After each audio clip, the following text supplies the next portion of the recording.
Serait manqué sur la républicaine. Le retour d'antenne après l'interruption suite à l'élection des conseillers régionaux. Nous sommes là, fidèles à ce principe, vous permettre de discuter sur ces questions essentielles pour les Camerounais que vous êtes, les Camerounais que nous sommes. Bonjour et bienvenue à tous. De quoi parlerons-nous ce jour? Deux thématiques à l'ordre du jour pour échanger en toute cordialité avec nos invités déjà bien installés dans ce studio. Pour ceux qui ne le savent pas, nous sommes au quartier Nouvelle Route Omnisport à Yaoundé.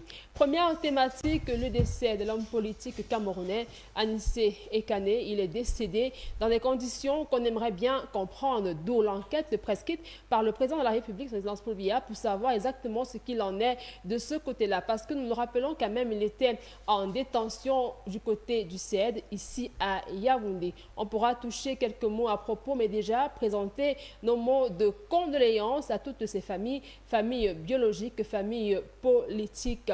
Deuxième thématique, les conseillers régionaux, on va en parler. On sort de l'élection appropriée. Les conseillers régionaux, la décentralisation, comment est-ce qu'elle va au Cameroun? On parle d'une deuxième mandature. Est-ce que cette deuxième mandature est celle qui pourra nous faire ressentir réellement les objectifs fixés quant à ces conseillers régionaux? Ils pourront poser des mots également à propos sur ce plateau du grand débat sur Cam10 Télévision. Installez-vous à votre aise.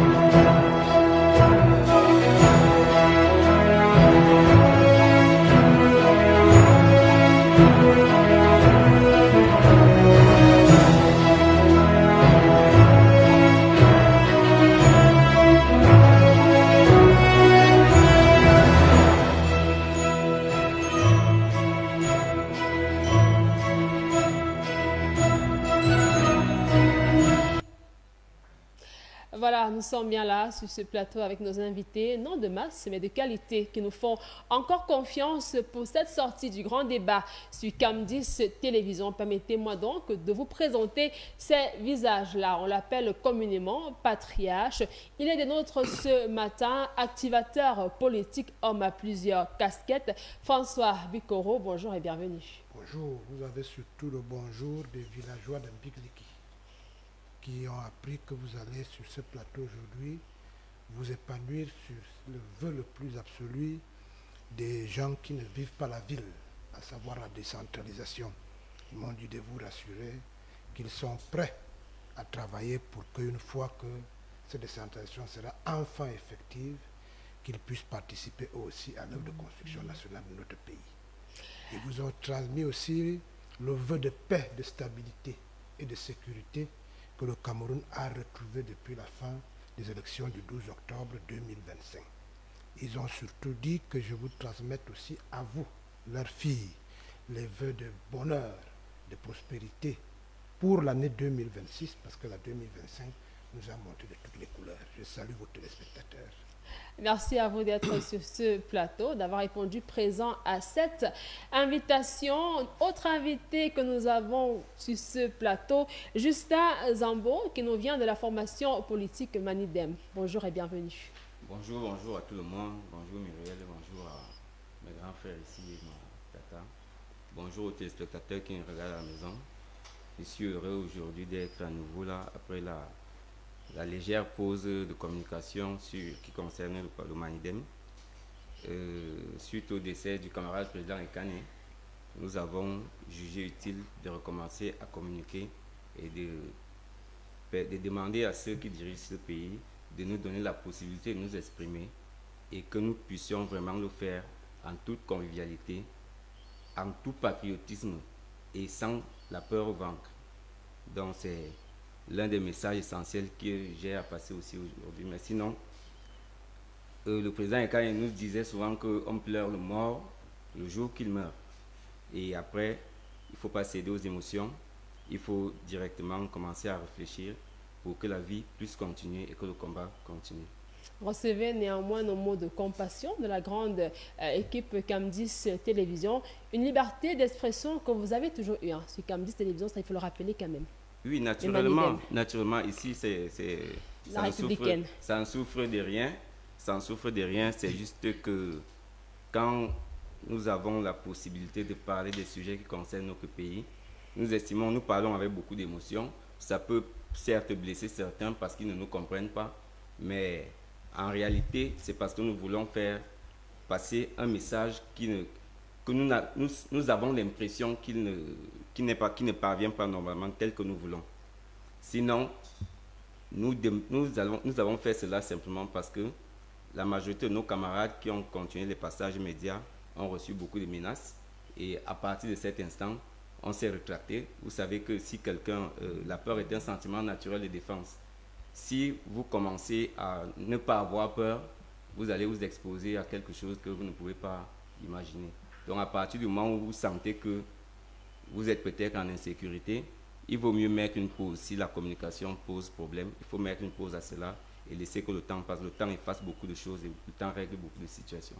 Du moins, merci à vous d'être présent sur ce plateau. Voilà un débat assez cordial. Comme vous le savez très bien, sur la républicaine, ici nous débattons, nous ne nous battons pas. Alors, un invité également qui est de notre ce dimanche, Franklin Sambou. Vous êtes là, vous représentez la société civile. Bonjour et bienvenue au grand débat. Bonjour Muriel, bonjour aux millions de téléspectateurs de Cam10 Télévision, à toutes les personnes qui suivent au quotidien ou bien chaque dimanche le grand débat. Bonjour aux co-discutants, merci de nous avoir conviés ce dimanche à ce grand rendez-vous. Et notre regard comme ça va à l'endroit de ces camionneurs qui ont eu des problèmes ces derniers jours au niveau de Meganga. Vous imaginez par exemple un camion qui peut rester sur place pendant 2-3 jours. C'est un véritable manque à gagner. Et nous pensons qu'à travers cela, le ministère des Transports et toutes les administrations concernées par ce problème trouveront des solutions efficaces pour que la sérénité puisse se retrouver.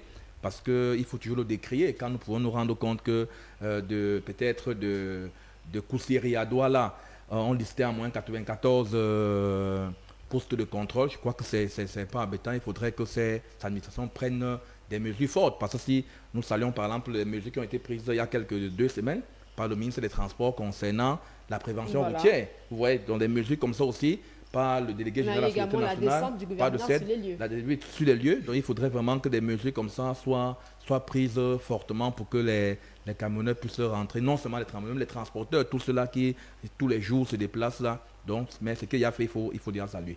D'accord, et merci. Au passage, comme ça, nous allons dire un bonjour à toutes les populations du village Bashingo qui vous suivent au quotidien et qui aspirent également au développement et à la paix du Cameroun. Bashingo, là nous sommes où? Bashingo, c'est dans l'ouest du Cameroun. L'ouest Cameroun. Oui, le département du Ndé, exactement à 17 km de Banganté et 28 ou 29 km, 28 km de Bafang.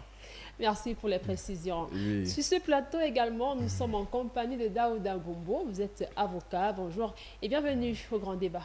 Bonjour Muriel, c'est toujours avec plaisir que je réponds chaleureusement à votre invitation. Merci pour la confiance, on va dire, renouvelée. Un salut particulier à vos millions de téléspectateurs, à nos copanélistes, à mes copanélistes. C'est vrai que je me serais attendu à ce que la seule dame qui partage ce panel avec nous prenne la parole avant, pour que je lui fasse la fine fleur. En saluant donc ces illustres camarades qui se trouvent du côté du Noun, notamment le président de la section Noun 101 et le chef de Jipoumi Aboubakar, le chef de la délégation permanente du Noun aussi, le ministre Jean-Claude Daniel. Oui. Donc en passant, je profite de cette opportunité pour leur adresser un salut chaleureux parce qu'ils font un travail appréciable de ce côté et infatigable. Donc merci beaucoup pour l'invitation. Merci à vous d'être sur ce plateau. Vous l'aurez compris, c'est le meilleur pour la fin. Un visage féminin qui va éclairer encore plus ce débat. Des visages féminins, on ne les a pas trop sur le grand débat. Lorsqu'on peut en avoir un, on est très content. Michel Florence Dikoumé, vous êtes là pour le RDPC. Bonjour et bienvenue au grand débat. Bonjour Muriel, bonjour à tout le panel, bonjour à tous ceux qui nous regardent. Je voudrais profiter de votre antenne pour passer mes encouragements à ceux de nos militants RDPC conseillers régionaux. Pourquoi encouragement? Parce que cette mandature est une mandature qui devra relever beaucoup de défis. Et je sais que du courage, ils en auront besoin parce que les attentes des populations sont nombreuses. Par ailleurs, maître, je voudrais vous dire merci, peu importe l'ordre protocolaire. Je vous sais très galant et courtois d'ailleurs, donc il n'y a pas de souci. Je suis à vos côtés, à vous particulièrement, je dis encore bonjour ce matin. Merci à vous d'être sur ce plateau. Le grand débat est très content de vous recevoir. C'est moi qui remercie le grand débat. Alors, on va lancer tout simplement les hostilités quant à ce qui nous rassemble ici ce matin. La première thématique annoncée, le décès de cet homme politique, j'ai envie de dire ce grand homme politique, Anissé Ekane. C'était le 1er décembre dernier, une nouvelle qui a fait un tollé sur la toile. Les informations relayées, c'est vrai, Anissé Ekane n'est plus, il est passé de vie à trépas alors qu'il était en détention. Justin Zambo, on rappelle toute l'histoire, interpellé depuis le 24 octobre 2025. Il a été mis en garde à vue du côté du CED ici à Yaoundé. 4 chefs d'allégation lui étant reprochés, suspectés d'hostilité contre la patrie, de révolution, d'appel d'incitation à la révolte, appel également à l'insurrection. On sait également son état de santé, tout ce qui va avec. Mais on aimerait savoir quand même l'émotion au sein du Manidem. Est-ce qu'on pense que la mort d'Anissé Ekane aurait pu être évitée? Muriel, ce qui est vrai, c'est que cette mort aurait pu être évitée. Elle aurait pu être évitée en ce sens que le camarade président Ekane était un souffrant connu. Parce que quand une situation arrive, nous sommes arrivés au décès, permettez-moi de partir de la genèse de ce qui nous amène à ce niveau-là. Le camarade Ekane est souffrant. Ça fait plusieurs années. Ça, c'est ce qu'il faut d'abord retenir. Le camarade Ekane a fait l'objet d'une maladie pulmonaire il y a pratiquement 7 à 8 ans. Où, si vous avez constaté, ceux qui ont fait les plateaux avec lui, comme mon père Bikoro, Anissé, quand il prend la parole, de manière ininterrompue, pendant 30 secondes, il va commencer à tousser. Anissé avait avalé de travers une graine d'arachide. Nous étions, je pense, à Bafia, à une formation. Il ne s'est pas rendu compte, c'est passé directement dans les poumons. Et il a commencé à tousser jusqu'à ce qu'il a bu de l'eau, mais ça s'est un peu arrêté. Mais ça revenait toujours. Ça revenait jusqu'à ce que... Je lui ai conseillé, camarade, il faut consulter. Il a consulté. Il a fait l'examen des crachats, c'était négatif. Et au finish, je pense à Jamon, lui a prescrit une radio pulmonaire. Dans la radio pulmonaire, ça a révélé qu'il y avait la présence d'un grain d'arachide dans ses poumons. Et on était stupéfait. Comment ça s'est fait? Je lui ai dit, mais tu te souviens le jour où tu as toussé comme ça? Il dit, tiens, oui, ça c'est vrai. On avait mangé des arachides. Et à partir de ce moment, les pneumologues ont pris son cas en charge. Et je pense qu'on avait fait, une fibroscopie, quelque chose comme ça, où on a réussi à le soulager. Mais, plus que ça a mis un peu de temps avant l'examen. Ça avait déjà attaqué les tissus à cet endroit-là.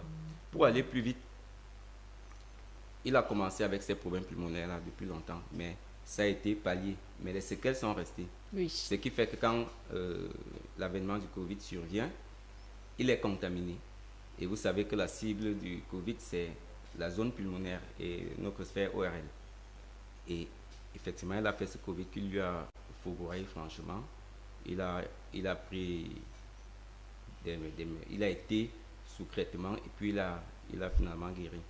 Mais en guérissant, quelques mois plus tard, le problème pulmonaire est revenu. Quand il est parti refaire les examens, on s'est rendu compte qu'il est en train de faire une fibrose pulmonaire. Et vous savez, une fibrose pulmonaire, vraiment, on ne guérit pas. On se remet un peu comme un cancer. Et il était sous traitement parce que sa capacité respiratoire avait considérablement baissé. Et on lui a donc affecté un saturomètre pour qu'il sache à quel niveau il sature. Il le portait sur son doigt. Et un appareil qu'on peut appeler un condensateur ou un concentrateur d'oxygène qui lui permet d'avoir sa pleine capacité respiratoire quand il dort la nuit. Parce que vous savez que la nuit, l'oxygène est rare. L'oxygène se raréfie avec la photosynthèse en journée. C'est pour ça que Dieu a prévu que la nuit nous dormons. Parce qu'en ce moment, notre métabolisme est au plus bas niveau. Donc le camarade Anissé utilisait donc cet appareil et il ne s'en séparait pas. Quand il venait à Yaoundé, si vous, journalistes, vous avez remarqué qu'il a toujours une sacoche, il avait toujours une sacoche là dans ses bagages. C'était ce petit appareil-là. Et il s'avère donc que le jour de son interpellation, il n'est pas avec sa voiture, selon ce que les camarades nous ont révélé. Il avait un chauffeur qui lui a aidé à faire les courses parce qu'il n'arrivait même plus à conduire normalement parce que il était menacé. Donc il avait un chauffeur. Et ce jour-là, le chauffeur l'a accompagné à la gendarmerie, à la Légion, je pense, où il est arrivé et on lui a dit qu'en fait, on a pris ton neveu, c'est parce qu'on voulait que tu arrives, on savait que tu vas arriver et on devait t'interpeller.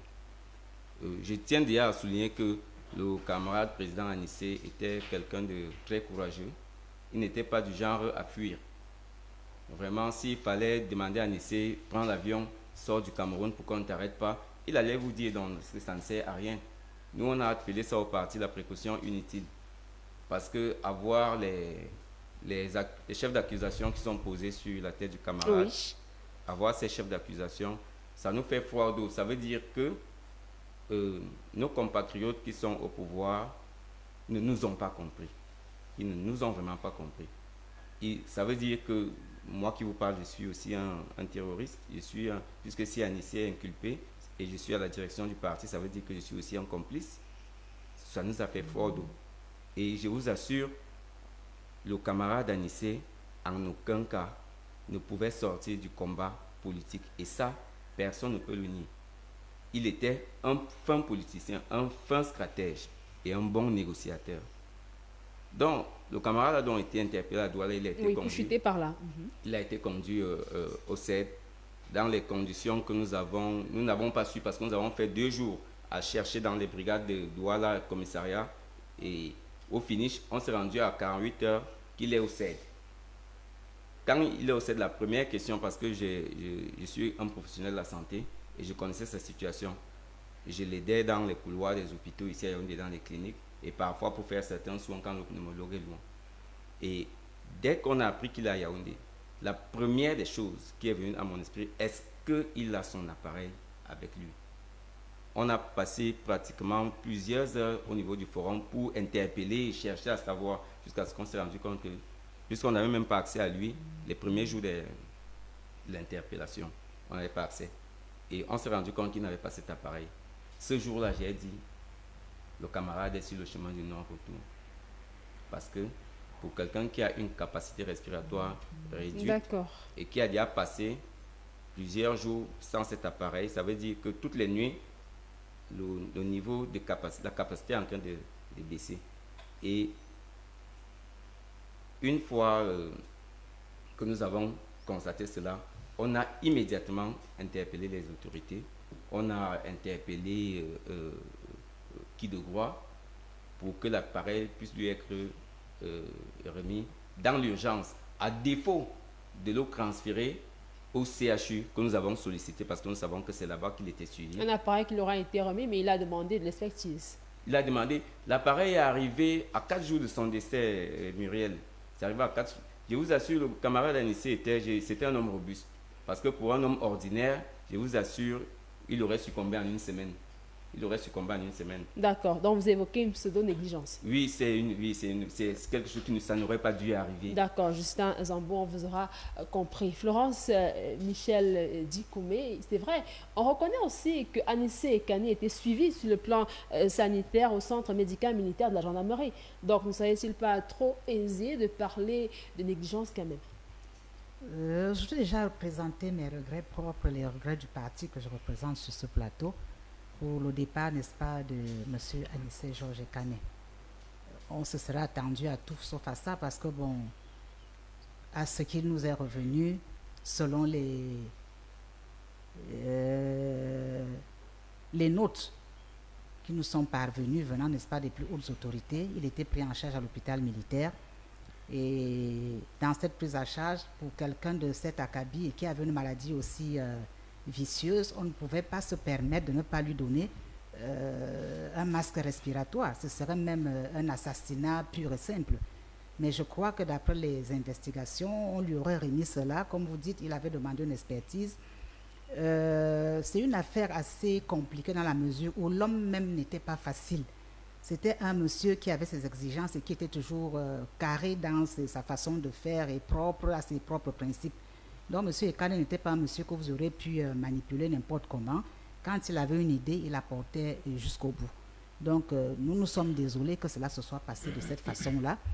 Et nous regrettons profondément même cette perte-là. Parce que vous savez, aucun pouvoir ne peut s'exercer sans opposition.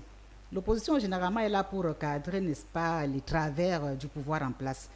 Et lorsqu'on nous dit qu'on est dans un État démocratique, on est appelé à tolérer l'opposition dans la mesure où on ne peut pas travailler sans opposition.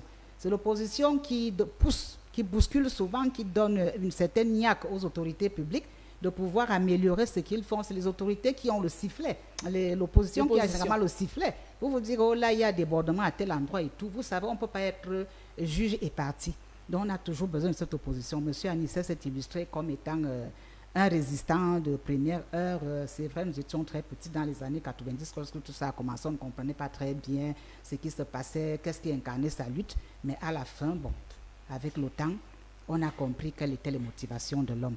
Donc, nous sommes désolés qu'il soit parti de cette manière. Mais sinon, d'après les premières estimations, il a été pris à charge et ayant donc déjà passé du temps, comme le stipule son camarade, sans avoir pris, n'est-ce pas, son oxygène toutes les nuits, il était donc probable qu'au moment où l'appareil arrivait, qu'il y ait déjà eu des dégâts et nous le déplorons sincèrement. François Bikoro, il faut dire que cette nouvelle du décès d'Anissé Ekane a fait couler beaucoup d'encre et de salive, a fait parler plusieurs hommes politiques. Des mots relayés qui ne sont pas forcément justifiés s'il fallait les regrouper. Une phrase accusatrice que je ne vais pas répéter ici, mais prononcée par plusieurs hommes politiques, y compris le professeur Maurice Kamto. Que comprendre concrètement? Il faut d'abord comprendre la vie de M. Georges Anissé Ekane. Je me réjouis que son camarade, mon petit frère, nous ait donné l'occasion de lui rendre un hommage. Je crois qu'on en a souvent aussi besoin dans notre pays. Georges Anissé Ekane a bénéficié de la République pour aller faire ses études en Europe. Comme tous les enfants du Cameroun, il s'est moulé à l'UNEC, l'Union nationale des étudiants camerounais, avec K. C'est important que vous le sachiez. Il s'est tellement moulé que toutes les personnes de cette génération-là ne font pas la politique comme on l'a fait au Cameroun. Regardez très bien, que ce soit Paul Biya et les autres, ils ne font pas la politique comme nous, vous et moi on le fait. Vous là, bruit, invective, insulte, tout ce que vous voulez. Ils ont une manière de voir le développement de notre pays qui n'est pas comme vous et moi sur les plateaux de télévision. Georges Anissé Ekane est un père de famille accompli. Ça, on n'en parle pas beaucoup. Il y a très peu de Camerounais qui peuvent avoir réussi leur vie comme Feu Anissé Ekane. Je crois qu'il y a beaucoup de médecins, ingénieurs et tout ça là. Oui, oui. C'est important de le savoir. Donc c'est un homme qui était fier artier dans sa peau et dans son vécu. Il ne pouvait pas avoir les mêmes réactions que ceux qui cherchaient à manger en faisant la politique. C'est important de le dire. Maintenant, c'est un tournant compliqué pour Anissé Ekane parce qu'il est né quelque part où c'est compliqué de faire la politique. Le laboratoire politique de Douala des années 90. Je crois que ça n'a pas même beaucoup changé, sinon on n'aurait pas brûlé le quartier Congo. Il a deux avantages incohérents. Il est Douala, il vit à Douala. Quand on est Douala, on vit à Douala. On vit un certain nombre de choses que vous qui êtes en Gaoundéré, vous ne vivez pas. Politiquement, c'est plus compliqué. Un homme de sa trempe aurait dû être dans la gestion politique de notre pays s'il était né ailleurs. Effectivement. Il est né à Douala. Je n'en dirai pas plus. Tribalisme, mensonge, invective, vengeance. Ça ne marche pas quand vous êtes à Douala, né à Douala, et vous voulez faire la politique à Douala. C'est pour cela qu'il s'est forcé à démontrer qu'il est possible que l'on fasse la politique autrement. Anissé a été de tous les combats. Il y allait beaucoup plus pour apporter un peu de verve, croyant qu'on fait la politique. Son début est comme sa fin. Il croyait qu'on fait la politique au point que ce que les Douala lui reprochaient, d'être en situation de traîtrise par rapport à ce que les Douala vivent à Douala. Je n'en dirai pas plus, mais vous savez de quoi je parle. Donc, il voguait d'un coup à un autre parce qu'il voulait que les choses avancent politiquement comme on l'a fait. Comme il a fait à l'UNEC, comme il a fait au Cameroun. Il a été candidat à l'élection présidentielle, quoi, 2 fois. Effectivement. Je ne suis pas sûr qu'il s'est déclaré, comment vous appelez ça, parce qu'il y a un mot. Président élu. Bon, voilà, c'est vous qui l'avez dit, c'est déjà une bonne chose qu'on soit en phase. Ça veut dire que quelqu'un faisait la politique autrement. Il paraît que la nouvelle politique est celle où vous avez 1% et vous vous déclarez élu. Vous y amenez toute votre tribu, tout le monde, pour qu'ils viennent revendiquer quelque chose dont vous savez très bien que vous n'avez pas eu. C'était donc ce qu'on appelle un djama-djama politique. Vous savez que quand on parle de djama-djama, c'est un mélange de beaucoup de choses. Vous voyez quelqu'un aujourd'hui, il dit qu'il est devenu un homme politique parce qu'il a perdu le boulot. Il est devenu un homme politique parce que il a pris la retraite, il a manqué, c'est compliqué. Et Kane voulait faire la politique comme on l'a fait, peut-être là où il a beaucoup vécu, je faisais là-bas en Europe. Programme, idéologie. Formation. Formation. Quand ça n'a pas marché, ils attendent le deuxième tour, le troisième tour chez nous. Quand ça n'a pas marché, il faut que tout se casse. En allant faire, je ne sais pas comment je peux appeler ça pour qu'on comprenne très bien, la connivence pernicieuse. Ça peut se comprendre mieux? Ça peut se comprendre pour un politicien. Très bien. En allant faire la énième connivence pernicieuse, je crois qu'il est monté dans le mauvais cheval. Et au mauvais moment. La preuve que ceux avec qui il a commencé se sont rapidement recroquevillés comme ils le font d'habitude quand ils négocient quelque part. Lui, il croyait qu'on continuait normalement le combat politique dans les règles que lui connaît. La preuve que on lui a reproché 2 secondes après, ses camarades dits de lutte de dernière minute, qu'il paraît qu'avoir l'amitié avec un membre du gouvernement est dangereux pour eux. Il en a aussi souffert dans sa peau. Parce qu'on croyait que Toute sa vie, il en a voilà, souffert. c'est compliqué. Pour faire peu, il faut dire que à la fin donc, de sa vie, Dieu merci, c'était le même étalage, il est parti comme il a commencé. Quand par Monzévo, quand vous dites à Kananissé qu'il faut sauver le pays, il vous rappelle K. Et tant qu'on vous rappelle K, il y a 2 choses. Si on ne peut pas récupérer la partie qui est partie, excusez-moi la tautologie, au moins que celle qui est restée soit sauvegardée et intacte. On est revenu au Cameroun avec C, mais Kananissé vivait le Cameroun avec K. Toujours tout faire pour que au moins le peu qui nous reste, après que le colon nous ait tout arraché, que lui soit sauvegardé. Est-ce que nous avons compris? Nous qui faisions le compagnonnage de route, on ne vit pas la même chose que lui, mais on croit qu'on peut être ensemble. Ça n'a pas bien marché, mais ce n'est pas pour autant que l'on doit le lui reprocher. Le président de la République l'a compris. Parce que justement, les charognards politiques, ceux dont je venais de décrire tout à l'heure, qui sont à Douala, qui prennent tout prétexte pour tout gâter quand ils n'ont pas pu. C'est eux qui ont fait savoir que Kananissé, qui veulent faire savoir que Kananissé, 75 ans, dans les conditions physiologiques qu'il vient de décrire tout à l'heure, ne pouvait pas mourir. Il peut être mort avant ou après. Mais on peut quand même se dire que parce qu'il est mort à ce moment-là, les charognards politiques veulent donc nous faire savoir que Kananissé ne pouvait pas mourir. Mais le seul fait qu'il les ait aidés à faire le combat politique de dernière minute, comme d'habitude, tout ce qui est mauvais dans ce pays est toujours de l'autre côté de la rivière. Oui. Ce n'est jamais du bon côté de la rivière. Mais pourquoi eux-mêmes, politiquement, ne peuvent pas expliquer la vie d'El Kananissé comme l'a expliqué tout à l'heure son petit frère, son fils, son compagnon de route? Parce qu'El Kananissé est mort politiquement comme il a commencé. dans le mauvais marigot. Père son âme, il y a une leçon à retenir, c'est qu'on peut rester fier, altier, quel que soit ce qui toujours arrive. Si vous avez échoué une élection, vous dites que vous êtes encore vivant et que vous ne la faites pas pour vous-même.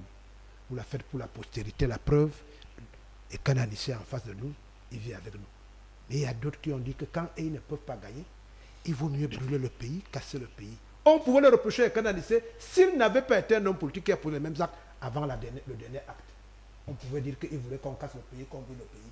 Mais nous qui savons que depuis que Kananissé fait la politique, qu'il n'avait jamais lancé ce genre de mot d'ordre, il faut faire son aggiornamento avant de parler de Kananissé. J'en ai terminé. Franklin Sambou, merci Patriarche pour ce rappel mémoire. Franklin Sambou, il faut dire qu'il y a beaucoup de tourbillons autour de cette affaire. Le président de la République, son Excellence Paul Biya, a instruit l'ouverture d'une enquête pour élucider les conditions, les circonstances du décès de Anissé Ekane. Il faut dire que les Camerounais, les citoyens, veulent vraiment savoir ce qui s'est réellement passé. Bien évidemment, Muriel, commençons d'abord par rappeler que Anissé Ekane, c'est très tôt, il a milité au sein de l'UPC, l'Union des populations du Cameroun, qui est un parti nationaliste à la veille et même au lendemain de l'indépendance du Cameroun. L'UPC est en cheminant avec des nationalistes comme Ernest Wandji.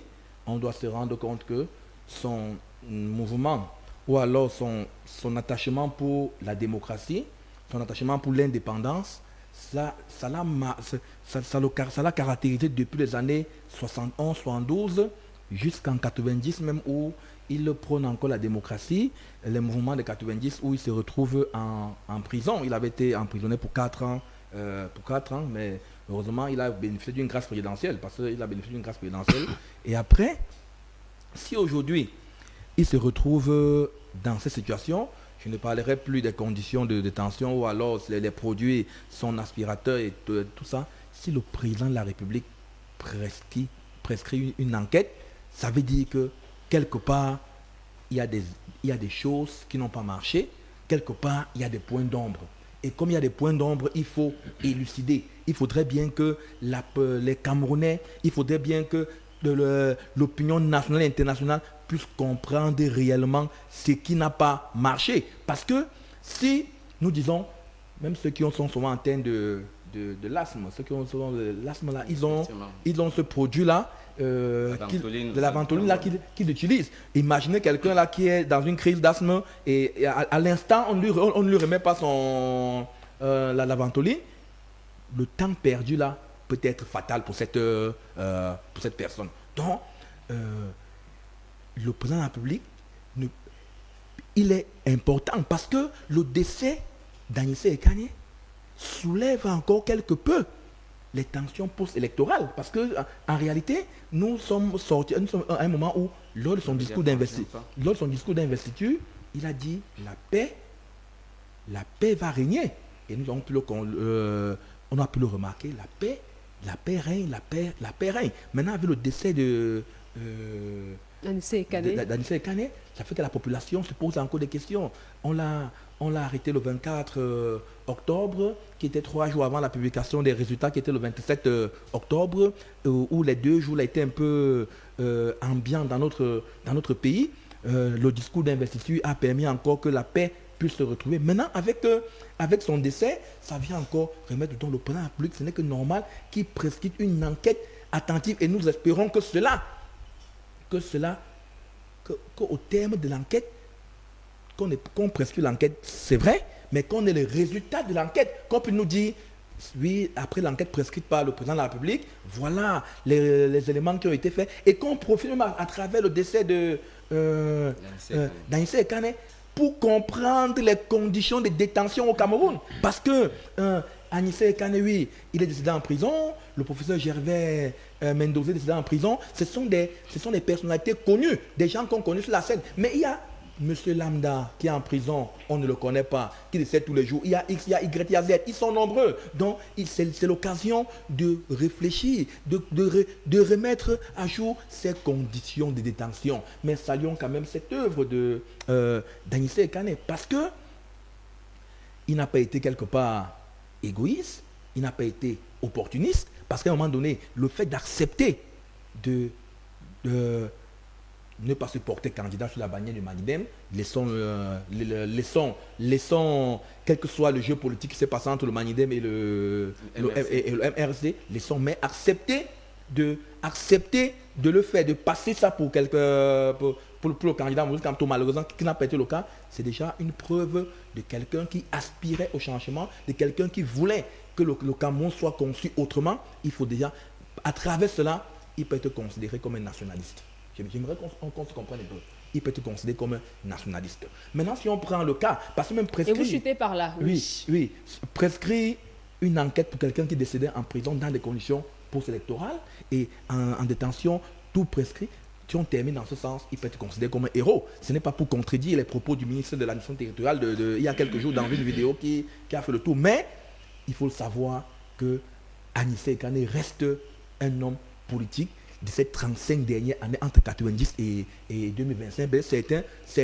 C'est depuis 2010 ou 2015 ou 2020 qui sont sur la scène politique. Mais lui, depuis 90, il a une constance. Et cette constance fait de lui une identité ou alors une figure historique emblématique de notre pays. D'accord. Daouda Bombo, il faut dire que le départ d'Anissé Kane de la scène politique, voilà, a fait réagir également la scène internationale. Ça, il faut le souligner avec cette sortie de la délégation de l'Union européenne pour la République du Cameroun et la Guinée équatoriale qui a parlé de certaines affaires au Cameroun. On parle surtout des arrestations arbitraires. On a fait le feedback, on se rappelle de ces arrestations post-électorales. Est-ce qu'on ne doit pas quand même savoir qu'il y a eu des personnes qui savaient bien ce que dit la loi, mais qui s'y sont frottées quand même? Vous savez, à un moment particulier comme celui-ci, nous devons avoir une pensée pieuse à la mémoire, peu importe les combats, à la mémoire de ce grand homme. Parce que c'était un acteur majeur de la politique camerounaise. Il a joué un rôle essentiel dans le développement de la démocratie au Cameroun. Au début des années 90, avec le bâtonnier Yondo Black, ils ont œuvré pour que les lois qu'on a aujourd'hui, n'est-ce pas, qu'on les pratique. Et en cela, il faut reconnaître les qualités des meneurs d'hommes qu'il était et lui rendre hommage. Parce que on n'a pas toujours l'habitude de s'arrêter comme ça à un moment lorsqu'il y a certaines effluves comme ceux qui sont arrivés.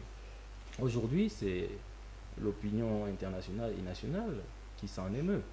C'est tout à fait normal parce que quand vous êtes dans les arcanes, on va dire, de la justice, il y a des présomptions. Donc, notamment les présomptions d'innocence. Et quand c'est plus accru, on parle même de présomption de culpabilité. Mais bon, l'écart n'est pas très grand. Ce qu'il faut aussi faire remarquer, c'est que dans ces arcanes-là, il y a beaucoup de maillons. Il y a beaucoup de maillons qui se greffent. Certains peut-être par zèle, qui en font un peu trop. Et on en arrive à des situations aussi catastrophiques comme celles qu'on a vécues avec le décès de ce grand homme. Et le débat, à mon sens, n'est pas de savoir si les héros nationalistes, d'ailleurs c'est l'histoire qui nous dira, mais c'est quelqu'un de conviction. C'est quelqu'un qui avait une certaine conviction. Il n'a peut-être pas fait le bon choix à un moment donné, ça il faut le dire. Il y a quelqu'un d'ailleurs sur le plateau qui le rappelait, peut-être qu'il a été entremêlé dans certains dédales et qui l'ont un peu écarté de certaines règles. Mais bon, ce que nous pouvons retenir, c'est que c'est quelqu'un qui avait des convictions profondes et qui s'est battu pour les causes qu'il croyait justes. Et aujourd'hui, il est parti et ça nous interpelle. Il faut s'en indigner aussi, la manière dont il est parti. Parce que quand on dit qu'il dépendait d'un appareil et qu'il n'avait pas son appareil à l'instant, on peut penser que les droits humains ont été un peu bâclés à ce niveau. C'est d'ailleurs la raison pour laquelle le premier des Camerounais a instruit une enquête. C'est parce qu'il faut savoir ce qui s'est passé. Nous avons quand même une mémoire dans ce pays encore. Nous avons une certaine éthique, même en faisant de la politique. Et je crois que c'est le patriarche qui le disait. Il faut rester dans ce cadre-là. Aujourd'hui, c'est du tout venant, n'est-ce pas, qui pour un tout ou un rien monte au créneau et utilise des moyens, parfois en deçà de la ceinture, qui frisent l'objection. Et à un moment donné, il faut mettre tout le monde sur la table pour qu'on reparte sur de nouvelles bases. Ça, c'est important. C'est un appel à un devoir de conscience. Donc, c'est dommage qu'on en soit arrivé là, qu'il en soit parti ainsi. Mais je voudrais aussi tendre une perche, n'est-ce pas, à ce parti républicain. Il est nationaliste, mais il est davantage républicain. Pour qu'il prenne, n'est-ce pas, cette perche tendue et travaille en synergie, comme il le faisait d'ailleurs. Parce que je pense qu'Anissé, c'était quelqu'un qui était toujours là quand on avait besoin de lui, même quand il pensait toute autre chose, il était toujours sur la table des négociations. C'était pas un radical, c'était quelqu'un qui est négociateur accompli, c'était quelqu'un qui avait le sens de l'intérêt général. Donc pour cela, il savait faire des compromissions et des concessions. Donc, moi je le dis pourquoi, quand, par exemple, le commissaire du gouvernement demande à la famille, à travers une correspondance qu'il leur a adressée, de désigner, n'est-ce pas, quelqu'un pour l'autopsie, ou par leur avocat. C'est vrai que les avocats avaient déjà commencé à sonner l'alerte, en disant, il y a un problème, il y a péril en demeure, il faut réagir avant qu'il ne soit trop tard. Bon, mais je ne sais pas s'ils ont été écoutés à ce moment-là. Donc, il faudrait que nous apprenions à mettre de côté nos égos pour privilégier ce qui nous met ensemble. Et c'est essentiel si nous voulons travailler davantage pour construire ce pays. Nous regrettons, hein, franchement, ce qui s'est passé. Moi, quand j'ai appris la nouvelle, j'étais le premier déçu. Oui. Parce que j'ai quand même aussi côtoyé cet homme qui était d'une courtoisie avérée. Et parti comme ça, ça nous laisse quand même un peu dubitatif. D'accord. Justin Zambo, dites-nous, comment se porte réellement à ce jour le Manidem?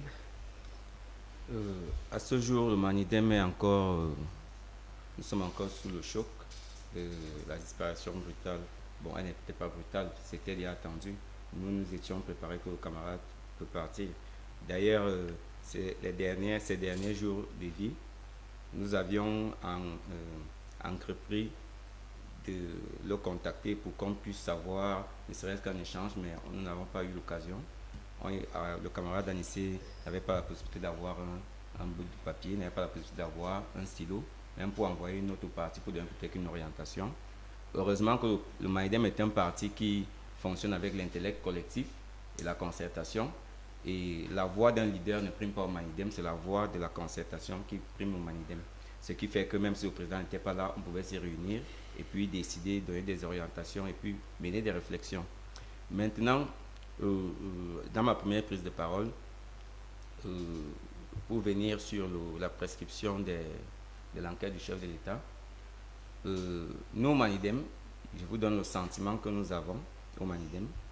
Si le président de la République de ces pays a prescrit une enquête, ça nous donne la faiblesse de penser que le président de la République, qui est l'homme le plus informé de ces pays, je peux me tromper, mais peut-être que ce monsieur n'était pas au courant que Anissé était enfermé. Ça, c'est d'un. Parce que quand on interpelle le camarade Anissé, aujourd'hui, beaucoup de gens, certaines personnes vont jusqu'à dire que c'est un assassinat. C'est comme un assassinat. Ça semble être comme un assassinat. parce que le président nous a donné les conditions dans lesquelles il a été interpellé et déféré à Yaoundé. Le président et M. Ndjekam Tchameni ont été transportés dans 2 véhicules différents. Cagoulés, vous connaissez Yaoundé, Douala Yaoundé, cagoulé, dans la nuit, pour quelqu'un qui a une insuffisance respiratoire. Ça ressemble à du suicide. Ça, pas du suicide, à un meurtre. Parce que ce n'était pas... Je ne vois pas l'intérêt pour lequel on aurait pu les transporter dans ces conditions. On aurait pu les transporter normalement. Lui-même, même une ambulance pouvait le transporter puisqu'on connaissait son état de santé. Sans vouloir remuer encore le couteau dans la plaie, on peut dire que les attentes sont également nombreuses du côté du Manidem pour cette enquête-là, instruite par le chef de l'État. Concernant les enquêtes du chef de l'État, nous sommes convaincus que quand le président de la République demande une enquête, c'est pour établir les responsabilités. C'est pour établir les responsabilités parce que nous savons dans notre pays que quand un Camerounais a une parcelle de pouvoir à un endroit, parfois il extrapole, parfois il outrepasse les ordres du chef et il fait à sa guise parce que c'est lui le commandant. Vous savez, quand un policier vous interpelle en route, si vous n'obtempérez pas, il est libre de vous faire ce qu'il va. Même si vous avez quelle relation là, vous allez d'abord subir ses affres. Ça c'est un. De deux, la main tendue dont parle mon frère. Je vais vous faire une confidence. Je pense une semaine avant le décès du président Ekane, on a reçu une de ses notes sur la sortie de crise au Cameroun. Lui, il avait sa position, il disait qu'il n'y a pas de négociation. C'était sa position. Mais quand il nous envoie cela à la direction du parti, c'est pourquoi? C'est pour que nous menions une réflexion et que chacun donne ses avis. Et chez nous, on a l'habitude pour régler les problèmes politiques de s'entendre et de décider en évitant le vote. C'est-à-dire, le vote, c'est le dernier recours.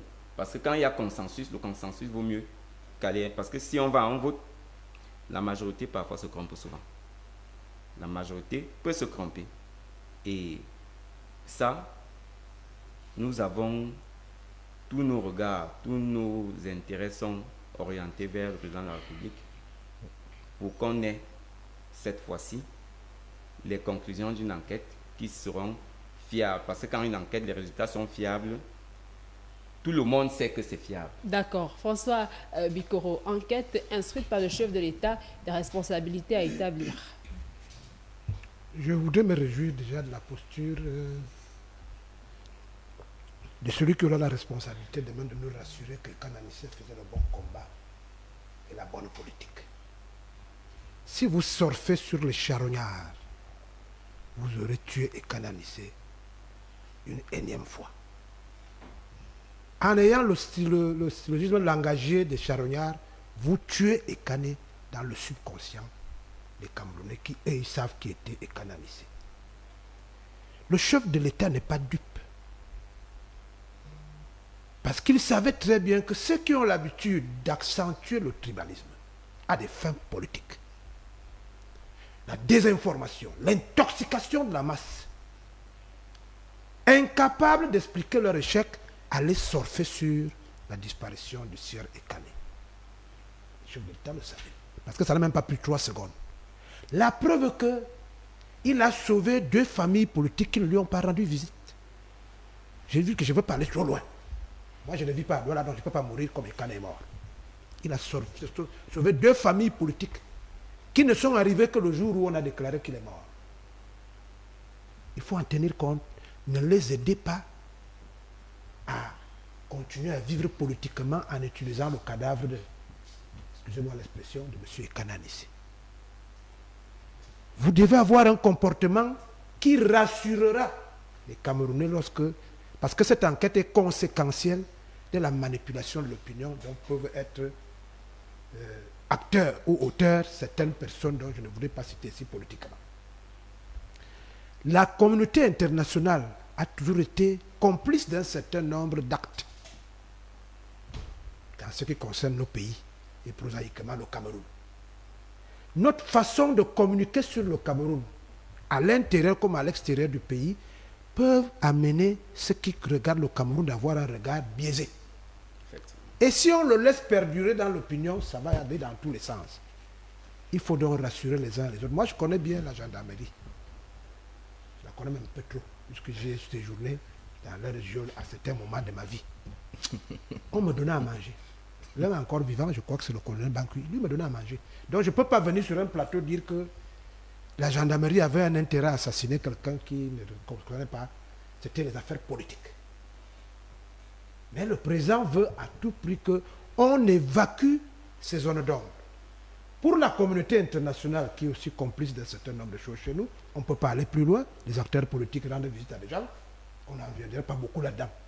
Et pour la faiblesse de captation politique dont est victime la population camerounaise, je n'ai pas dit peuple, parce que moi je n'utilise pas tout le mot peuple. Vous savez que chez nous, ici, avec Internet, vous faites 2 ou 3 petits trucs, vous envoyez dans le truc. Tout le monde y croit.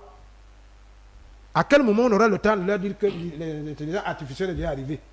Il y a même des gens qui croient que l'âge et la stature des gens qui disent qu'ils font la politique peut être une occasion de les croire parce que ce sont des hommes habillés comme vous et moi. Il suffit qu'ils lancent quelque chose. Moi, j'ai vu des gens dire, avant même que Kananissé ne disparaisse, qu'il est déjà mort. Moi, je voudrais que le Manidem se rende à l'évidence que ce grand parti politique a sauvé une famille politique camerounaise. Tirons-en les leçons. Est-ce qu'ils sont revenus vers vous? Non. Est-ce qu'ils ont compris que si on laisse accentuer ce type d'information pour quelqu'un qui est parti, dont on fait des hommages, ça va encore être un autre problème. Et donc la communauté internationale et la communauté nationale à recevoir ce que la technique va nous dire sur les conditions, pas sur la mort. Kananissé est mort normalement, mais il est mort dans les geôles. Et nous savons ce que nous pensons des geôles camerounaises. On va donc voir à quel moment, parce que cette responsabilité peut aussi être politique. Ceux qui ont poussé un vieillard de 75 ans malade à se mettre à courir dans la nuit pour chercher à faire que la politique marche, ils peuvent en être responsables. Ne regardez pas seulement la gendarmerie.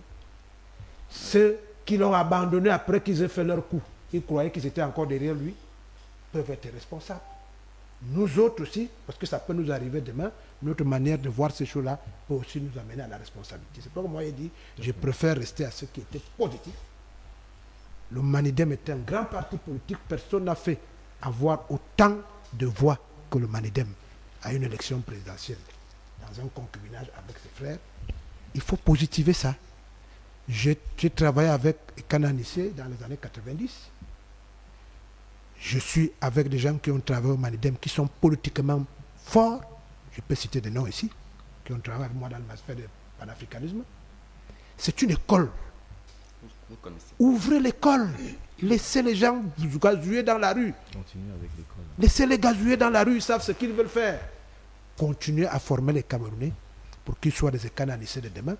Quelqu'un qui peut rendre visite à un frère qui n'est pas de sa tribu et n'est pas être mal à l'aise politiquement. Quelqu'un qui peut aller au mariage. Il paraît que c'est interdit aussi en politique dans un endroit précis. Vous vous mariez, vous prenez un billet d'invitation, vous donnez à un homme politique de l'autre bord, on dit qu'il a trahi. Vous allez rendre visite à un frère qui n'est pas de votre tribu à Douala, on dit qu'il a trahi. Aidez-nous à avoir un Cameroun qui est bien. N'appuyez pas sur ce bouton vers lequel certains veulent vous faire appuyer. C'est vous qui êtes les meilleurs perdants parce que nous sommes des gens qui ont été à votre école et on peut en profiter plus que ceux qui ne sont pas de notre école. Je préfère qu'on reste dans les hommages.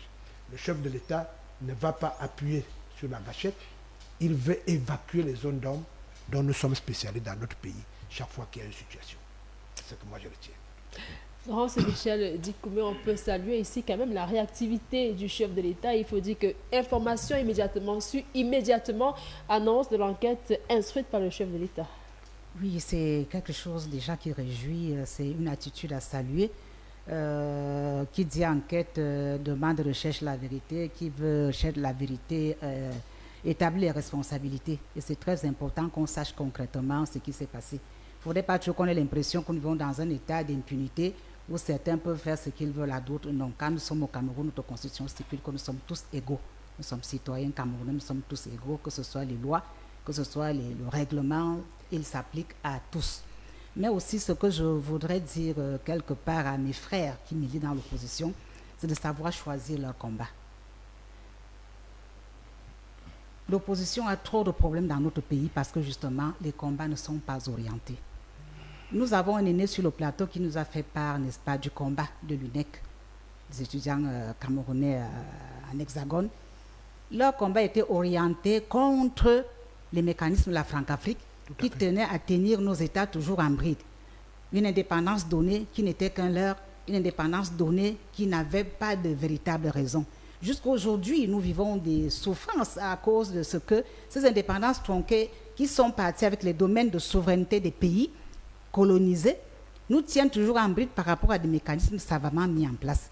Alors quand vous voulez vous battre, vous vous battez contre qui et contre quoi? Je voudrais bien que mes frères de l'opposition se posent souvent de très bonnes questions. Dans les années 90, je vous ai dit, moi, je n'étais qu'une gamine. Qu'est-ce qui se passait? J'étais lycéenne. Qu'est-ce qui se passait concrètement? Qu'est-ce que mes frères revendiquaient? Je ne peux pas tout savoir. Mais je me souviens qu'un jour, on nous a dit qu'il y a une conférence à la Baule. Et que cette conférence de la Baule avait décidé de la fin du parti unique et permettait aujourd'hui qu'il y ait multipartisme dans nos États, permettait qu'il y ait liberté d'expression, permettait qu'il y ait concurrence, n'est-ce pas, à l'accession du pouvoir et permettait plein de choses. Mais j'ai des frères qui, avant ça, s'étaient déjà battus pour la cause. Mais contre qui se battaient-ils?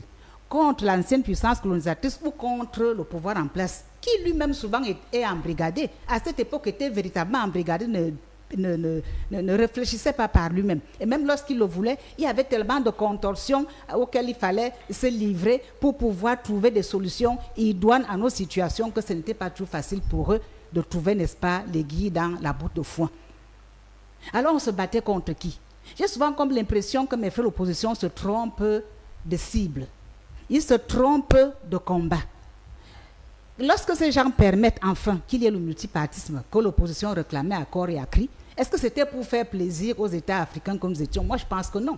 Leur problème était que quoi? Il y avait déjà une forme de radicalisation auprès de leurs sous-préfets qu'eux-mêmes avaient mis en place. Ils réalisaient que les gars devenaient plus nationalistes et veillaient, n'est-ce pas, à ce que la qualité de vie de leurs compatriotes change. Il fallait trouver des stratégies pour les amener à avoir déjà peur de savoir qu'ils sont sur des fauteuils éjectables. S'ils ne se comportent plus comme on veut, on les fera partir, on mettra d'autres. Voilà le fondement même de l'avènement du multipartisme après la conférence de la Baule. C'était de faire peur à nos chefs d'État. Pendant cette période, nous sommes déjà sous ajustement structurel. La grande crise de 90 a déjà commencé. Tout à fait. Leurs éléphants blancs qu'ils avaient ici, qu'ils appelaient des entreprises, des sociétés camerounaises, ceci, sociétés camerounaises, qui n'étaient même pas nos entreprises, ont commencé également à prendre de l'eau. Ça, c'était un autre banditisme international, savamment outillé pour mettre ces États déjà à genoux, histoire de nous rendre dépendants. On a eu la chute des cours des matières premières sur le marché mondial, on a eu les récessions économiques ça et là, on nous a fait signer d'autres choses encore. Le FMI est venu avec le PAS, qui était un projet d'ajustement structurel, et quiconque ne voulait pas rentrer là-dedans était banni, ne pouvait plus bénéficier de certains avantages, de certains emprunts qui souvent nous donnaient un peu d'oxygène. Alors, vous voyez, le Cameroun, il a évolué, il ne s'est pas arrêté là. Aujourd'hui, nous avons un autre Cameroun qui est l'État unitaire décentralisé, qui veut à ce que le gouvernement central soit là, mais que la décentralisation ait touché même les populations les plus lointaines, qu'il n'y ait plus chez nous ce qu'on appelle les zones de non-droit. qu'on puisse, ça dit que même vous, si vous êtes un habitant de Moutourwa, si vous êtes un habitant de Makari, si vous êtes à Oulamze, si vous êtes quelque part à Bipindi, si vous êtes, je ne sais pas où, en Ngelbondouka, que vous ayez accès, n'est-ce pas, aux fruits de la croissance à travers la décentralisation de l'administration qui va toucher les Camerounais les plus lointains. On a décentralisé la fonction publique camerounaise. Et nous commençons à vivre ça. À la seule différence que la vitesse ne peut pas être la même pour la simple raison que nous avons ce goulot d'étranglement. C'est un problème financier. Nous n'avons pas suffisamment d'argent.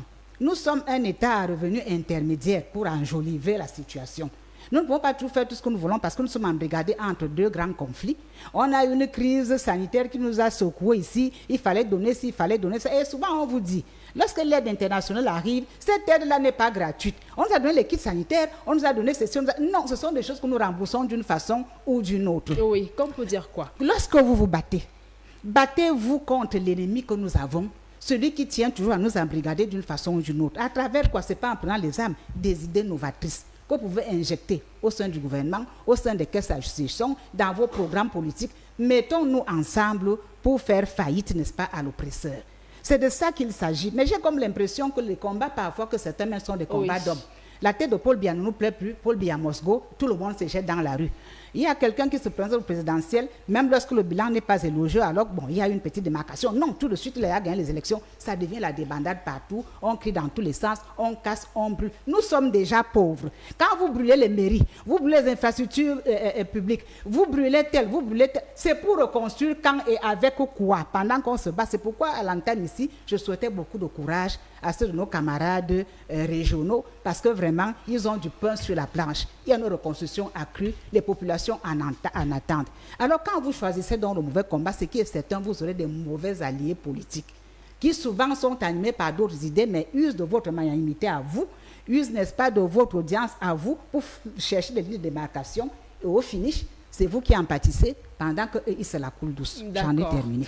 D'accord. Daouda Mbombo, il faut dire que nombreux parlent du besoin d'une éducation politique, cette masse-là dans la société.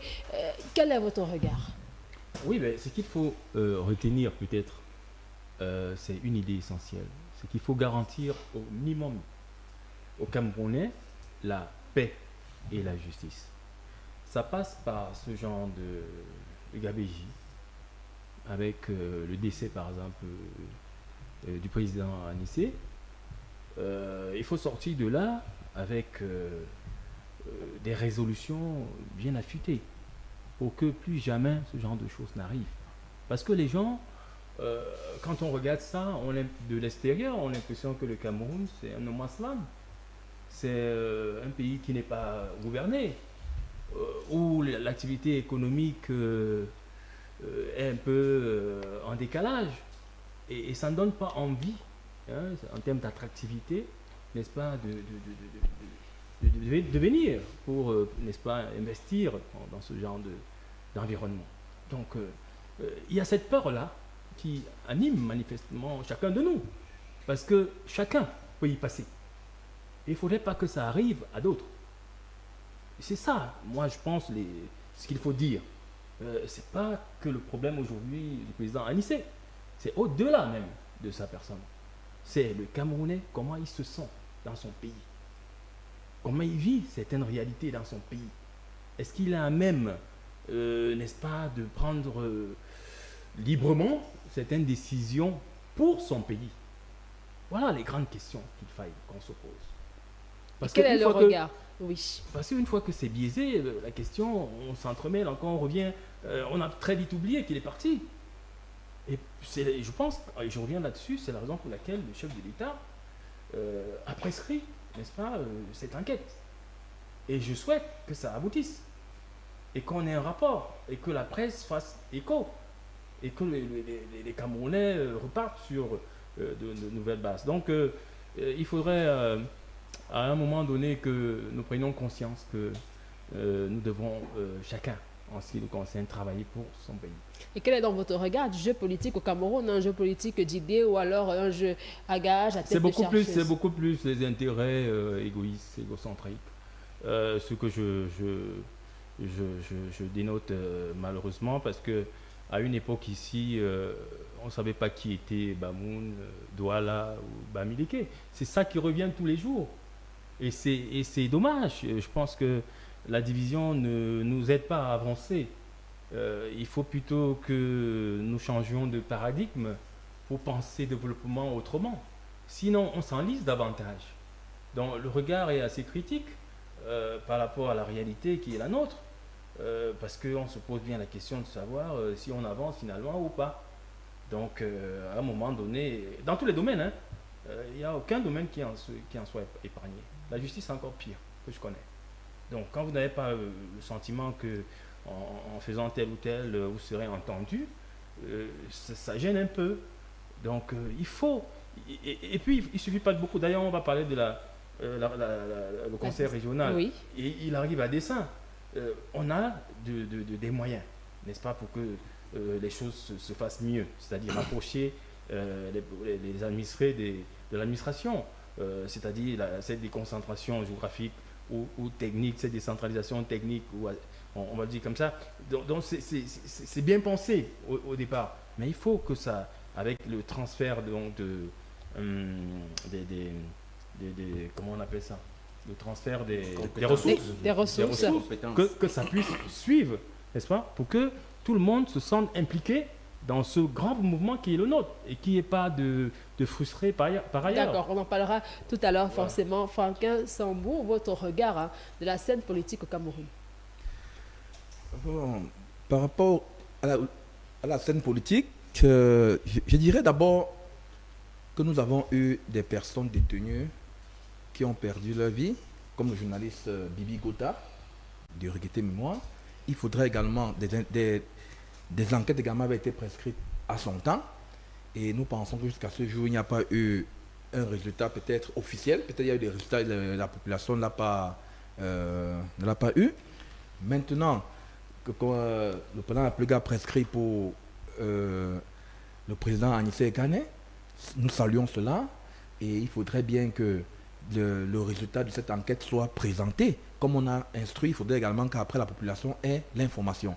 Maintenant, la scène politique, au niveau du Cameroun, bon, certains vont dire, ils pensent, peut-être à notre niveau, ces dernières années, entre 2018 et 2025, nous pouvons nous rendre compte que la population a atteint quand même un niveau de maturité politique. Parce qu'à un moment donné, de plus en plus, que ce soit les jeunes, les femmes, les hommes, les gens s'intéressent à la politique, les gens parlent politique, les gens comprennent au fur et à mesure la politique. Et ceci grâce également à des personnes comme les Anissé Kane qui ont donné leur orientation de la politique, des personnes comme des Cabral Libi, comme le professeur Maurice Kamto. Nous allons le remarquer, si on s'en tient à entre l'élection 2011, 2018 et 2025, nous allons comprendre que la compréhension, la chose politique n'est plus prise aujourd'hui comme en 2011 et en 2018. De plus en plus, les gens comprennent, même au regard même des inscriptions au niveau des listes électorales. En 2018, si on compare avec 2025 et voit les échéances, par exemple, de municipales et législatives qui arrivent peut-être en mars ou avril selon 2026, davantage les gens comprennent et se rendent compte qu'il faut être présent parce que la politique, c'est quoi? Un parti politique, c'est la conquête et l'exercice du pouvoir. Donc, que ce soit le RDPC, le Manidem, le MRC, le SJF, tout parti politique aspire à l'exercice du pouvoir. Donc, si vous êtes parti politique, vous pensez rester en retrait. C'est une des raisons pour lesquelles les législatives et municipales qui arrivent là, voilà l'occasion pour se rendre compte que est-ce que ce parti politique a des compétences réelles sur le terrain? Est-ce que le parti politique est capable de mobiliser, de prendre une commune, d'avoir un député? C'est là qu'on va mesurer la dimension politique d'un parti, de tout parti politique. Parce que c'est là dont nous résumons en disant les partis politiques permettent davantage de former les Camerounais à avoir la compréhension sur le jeu démocratique. D'accord. Justin Zambo, que pensez-vous de ceux qui disent quand même que ces partis dits d'opposition ne sont pas réellement clairs, ils ne sont pas réellement prêts parfois par rapport à certaines échéances politiques? Bon, quand on parle de partis d'opposition, il faudrait d'abord faire un distinguo. Il faut faire un distinguo. Sans vouloir les mettre tous dans un panier. Oui, on risque de mettre tous dans le même panier. Bon, à nos avis, on peut se tromper, mais au Cameroun, il y a opposition et opposition. Il y a des oppositions parce que ça nous amène le rappel de la filiation politique. À partir de la filiation politique, un Camerounais est capable de savoir qui est votre ancêtre politique, quelle est votre idéologie, d'où tu sors, quelle que soit la position que tu occupes à cet instant. À partir de cet instant, vous voyez qu'un parti comme le Manidem se démarque rapidement que nous sommes les nationalistes, nous sommes du bord UPCiste, nous sommes un parti d'obédience UPCiste. Nous ne sommes pas comme un autre parti que je ne veux pas citer, qui n'est pas un parti UPCiste à la base, mais qui est un parti qui aspire aussi à diriger le pays avec en pensant améliorer les idées du parti au pouvoir. Ça, c'est la même famille politique. Et il y en a d'autres partis, comme je peux citer l'UPC Manidem, qui nous appartenons à la même famille, nous avons la même ligne idéologique, et juste que c'est quelques petites différences prêtes qui nous démarrent. Mais sinon, nous sommes de l'opposition, et parfois nous disons même que le mot opposition n'a pas le droit d'exister chez nous. Nous sommes des contradicteurs de ceux qui sont au pouvoir. Nous ne sommes pas les contradicteurs de ceux qui ne sont pas au pouvoir, parce qu'ils aspirent au pouvoir. Nous aussi, nous aspirons au pouvoir. À défaut de le tenir complètement, nous devions y participer. Quand nous participons, c'est à l'avantage de notre pays. Sauf que les UPCistes ont un grand défaut, c'est des gens carrés, c'est des gens rigides. Mais ils ne sont pas totalement obtus. Ils sont ouverts. À partir du moment, la seule clé qui rend flexible un UPCiste, c'est l'intérêt du Cameroun. La preuve, vous allez voir avec le camarade président Ekane. Vous avez vu tout récemment, avec la présidentielle, le Manidem a pris celui d'investir le professeur Maurice Kamto. Alors que quelques mois auparavant, les membres du MRC ont tiré à boulet rouge sur le président Ekane, au point où c'était devenu comme un ennemi public de ce côté-là. Mais à partir du moment où, compte tenu de la vision que nous avons du Cameroun et du pas que nous voulons apporter pour faire avancer au Cameroun, on a jugé à ce moment précis que le président Maurice Kamto était l'homme qui cristallisait toutes les attentions, et on a pris sur nous de l'accompagner et de l'investir. Ça, c'est parce qu'on pensait au Cameroun. Nous, on ne voyait pas le personnage Kamto. Il faut que ce soit d'abord clair. Maintenant... pour sortir par là, oui. Oui, pour sortir, je voudrais rassurer ma chère Tata, qui nous a interpellés. Quel est le combat que nous menons? Nous ne menons pas de combat. Nous avons une mission. La mission des nationalistes, des UPCistes, c'est de former les masses, c'est d'éduquer les masses.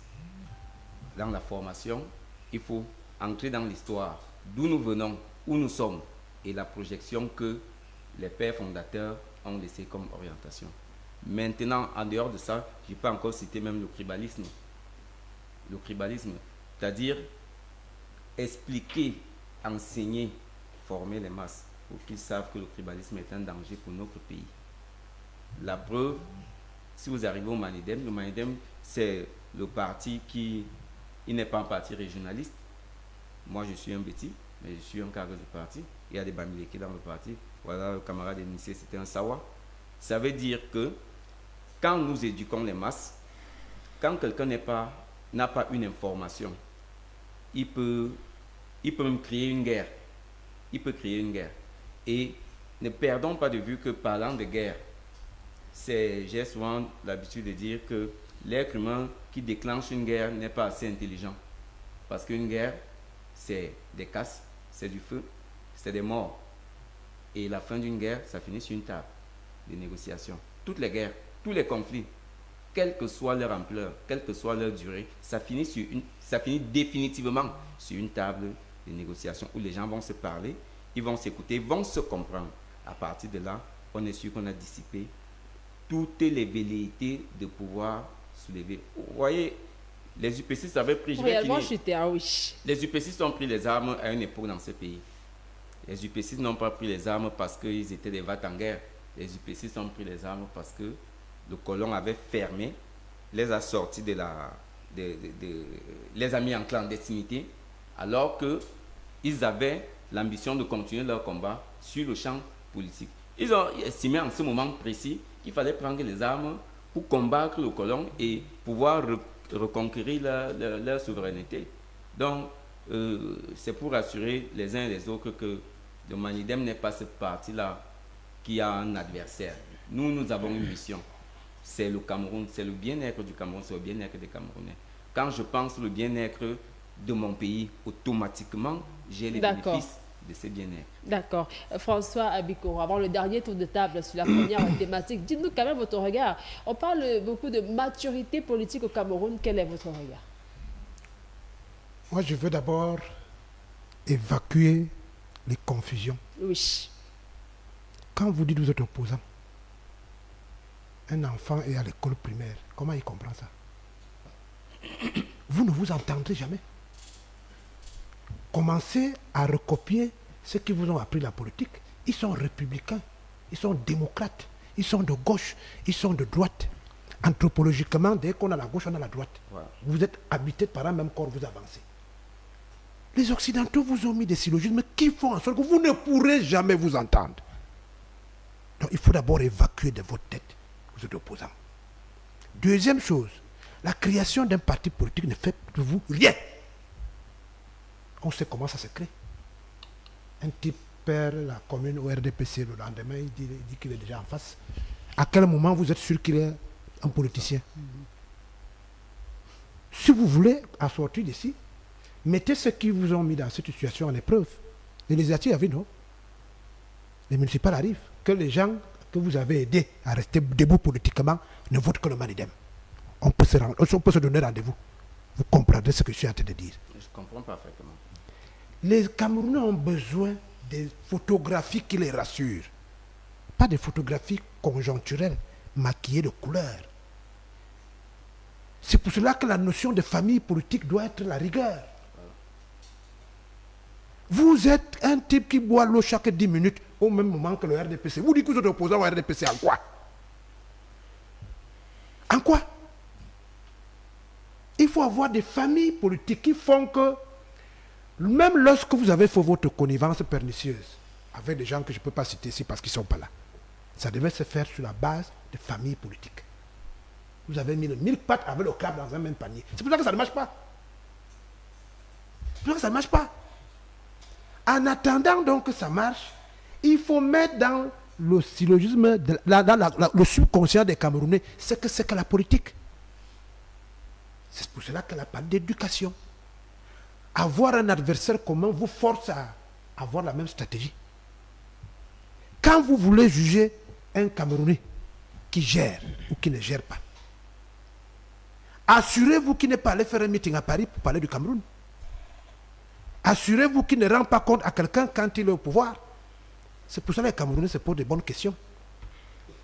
Vous êtes une formation politique, vous êtes aussi un parti politique. C'est pour ça que même dans la Constitution, on dit les partis politiques et les partis et formations politiques concourent à quoi? À l'expression du suffrage. Ouais.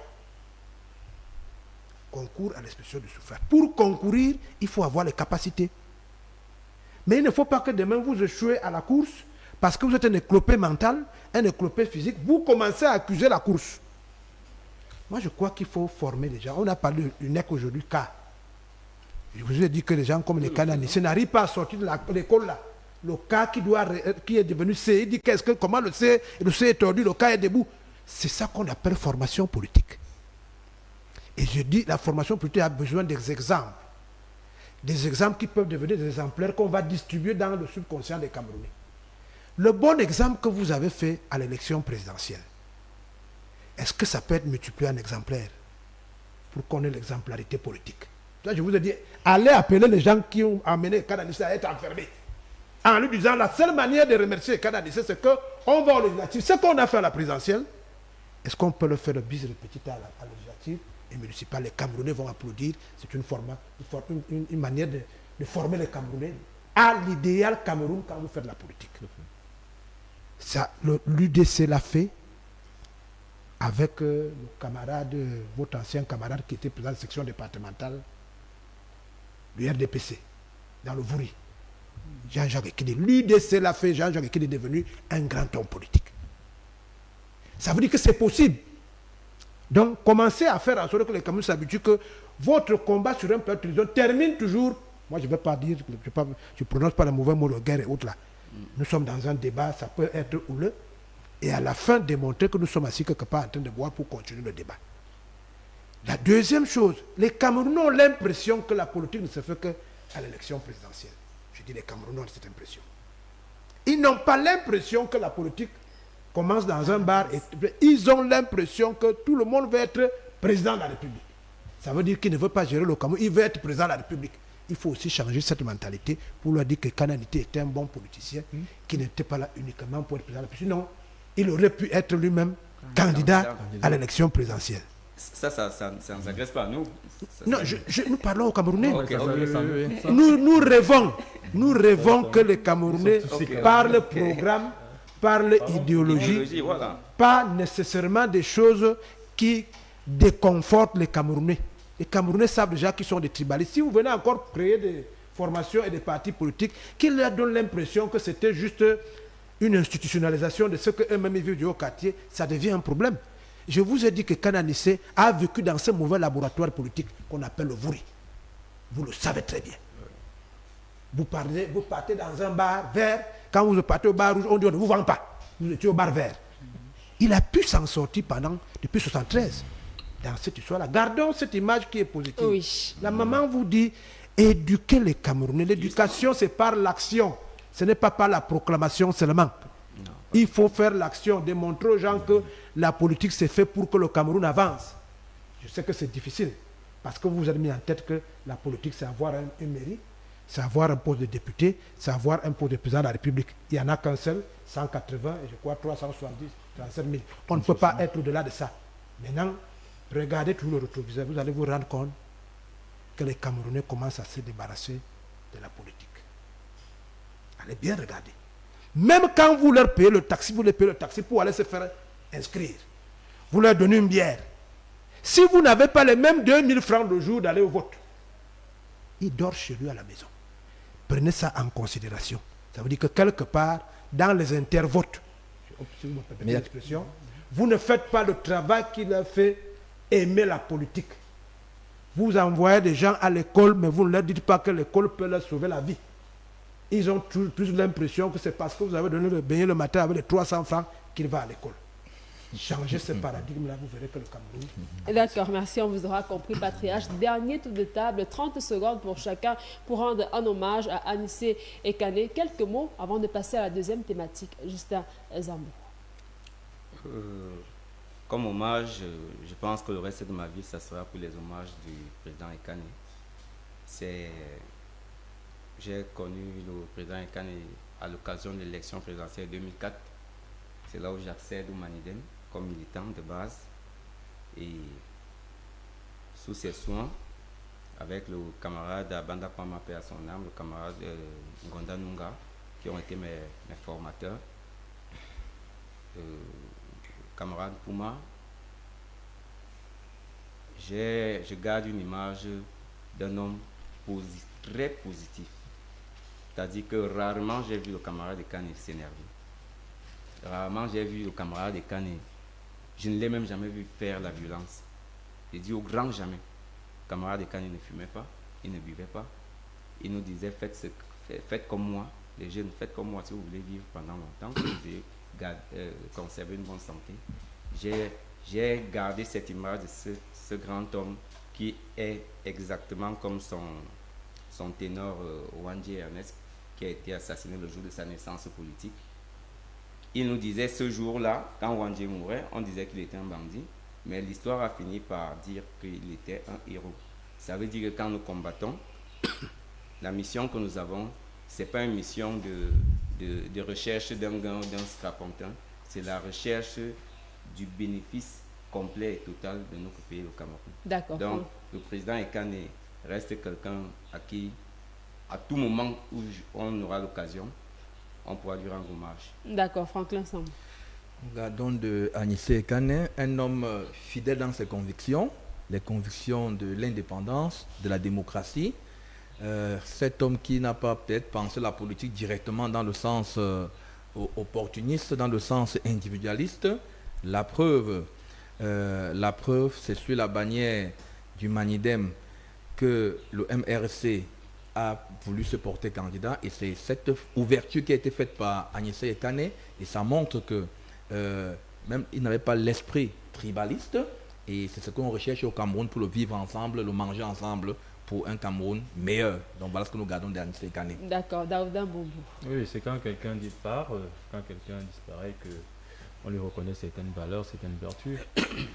C'était un être humain avec ses forces, avec ses faiblesses.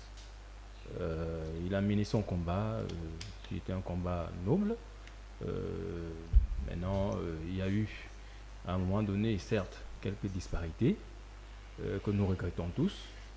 Tout ce qu'on peut lui souhaiter, voilà, c'est qu'il repose en paix. Donc, je retiens de lui particulièrement que c'était un homme à forte conviction, donc un patriote. Mais bon, voilà, c'est dommage qu'il en soit plutôt parti comme ça. François Biko. Chapeau à l'artiste. Michel Florence Dikoumé, quelques mots d'hommage à l'endroit d'Anissé.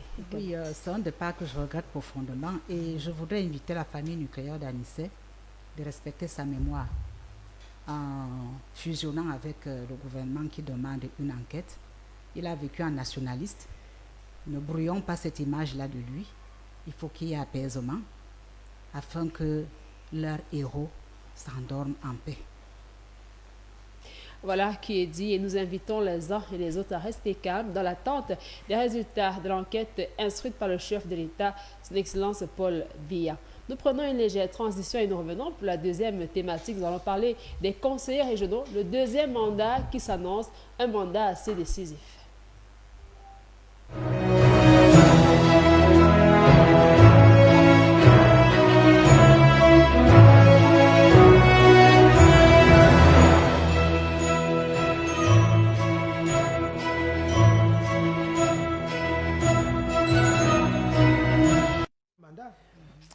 Voilà, de retour sur ce plateau, vous l'aurez compris, c'est l'ambiance, quand même la bonne ambiance. En off, nous sommes là pour garder le moral haut comme toujours, surtout lorsque nous sommes en votre précieuse compagnie. Deuxième thématique, on parle des conseillers régionaux, la deuxième mandature, une mandature assez décisive. On parle de la décentralisation au Cameroun qui devrait prendre l'angle, le tournant souhaité. On l'a dit, homme à plusieurs casquettes, le patriarche, comme on l'aime bien l'appeler, François Bikoro, vous êtes conseiller régional, vous avez été réélu. Félicitations déjà. Merci. Alors, la charge, la lourde charge, comme l'a dit Michel Florence Dikoumé sur ce plateau, qui est sur vos épaules. Non, c'est une charge collective. Parce que de tous les combats que les Camerounais ont menés pour l'indépendance, il y avait toujours comme résolution que chaque fois qu'on veut faire quelque chose, qu'une personne ne concentre pas l'essentiel du pouvoir entre ses mains.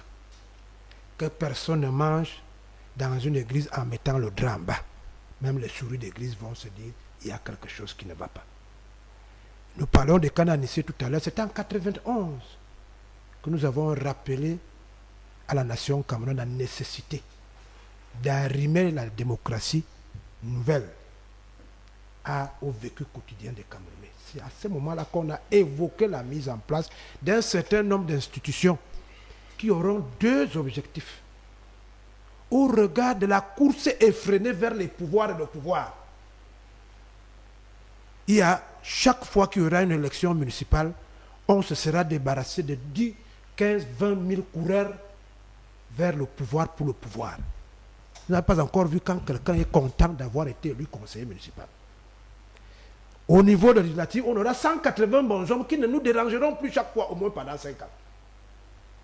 Et maintenant, le pouvoir suprême doit être l'essentiel de celui qui a pu attiser et attirer l'adhésion de ces strates de pouvoir. En 1996, nous avons failli nous fâcher encore un peu, mais on a compris que le chef de l'État savait très bien que comme dans les années 50, en dehors de l'UPC, tous les partis politiques avaient des connotations tribales. Nkoumeze et Foulane Mayon, dynamique Kirdi, dynamique Bamoun. Il s'est donc dit qu'il faut donner du temps au temps. Les premiers partis politiques ne nous ayant pas beaucoup donné du change. C'est que quelqu'un crée une formation politique. On voyait du coup que c'était la chefferie du village, tout ça là, c'était compliqué. Le temps passant donc, en 2020, la nation a estimé qu'on peut essayer. Mais on vient essayer dans un environnement compliqué pour la République. Parce que le Cameroun dont on parle, on l'oublie souvent, c'est celui qui a dans son flanc nord la nébuleuse Boko Haram, dans son flanc est, Balaka et Seleka qui veulent se servir de notre pays pour aller attraire au pouvoir, et dans son flanc ouest, le nord-ouest et le sud-ouest qui sont pris des partis par des gens qui veulent couper le Cameroun en deux. C'est de ce Cameroun-là qu'on a lancé la première génération de conseillers régionaux. en 2020. Ça veut dire que les caisses sont asséchées, mais les émulsions politiques amènent à ce qu'on ouvre. Nous passons donc pratiquement, là je parle déjà de moi, nous passons pratiquement un an, difficilement pour que l'État nous envoie les moyens. Parce qu'il y a deux types de moyens pour le fonctionnement. C'est quoi que on avait dit au départ qu'on va donner 3 milliards et les conseils régionaux vont créer leurs propres moyens dans les partenariats et tout cela, tout ce que vous voulez. L'État a donné ces 3 milliards au départ à chaque conseil régional. Mais la conjoncture a fait que, nous avons eu le personnel qualifié et qualitatif un an après. Le secrétaire général, le receveur régional et tout ça là, sont arrivés presque un an après. Entre-temps, on comptait uniquement sur les qualifications des conseillers régionaux qui jouaient ce rôle-là pour aider l'exécutif à avancer.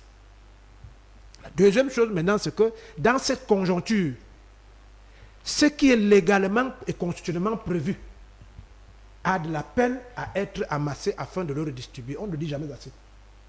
Quand on fait un budget, on prévoit que les gens vont payer les impôts dans un pays qui a ouvert 1800 km de frontières gratuites aux bandits économiques, de Maïdougouri à Douala. Vous savez qu'avec cette guerre-là et Boko Haram, l'État ne reçoit plus nécessairement les subsides qui lui permettent de faire avancer les institutions. Nous, on l'a compris ainsi. Mais il y a aussi la mauvaise volonté, je préfère le dire ainsi, d'un certain nombre de gens qui confondent la statut d'agent de l'État en prolongeant les questions d'opposition et machin. Donc vous avez donc des gens qui vous disent pourquoi on va vous aider. Et il y a des mentalités qui vont dans ce sens. Nous-mêmes à l'intérieur des conseils régionaux, comme pour le parti que je représente, là-bas ils ont essayé de faire encore le concours pour y arriver, c'est-à-dire les élections. Certains pensent que l'élection n'est pas terminée. C'est-à-dire le frère qui a pu avoir un poste au bureau, il croit qu'on doit continuer. C'est des petites choses difficiles à faire. Maintenant, la déconcentration a de la peine à comprendre que son voisin s'appelle décentralisation. Si vous insistez, je vais jusqu'au fond.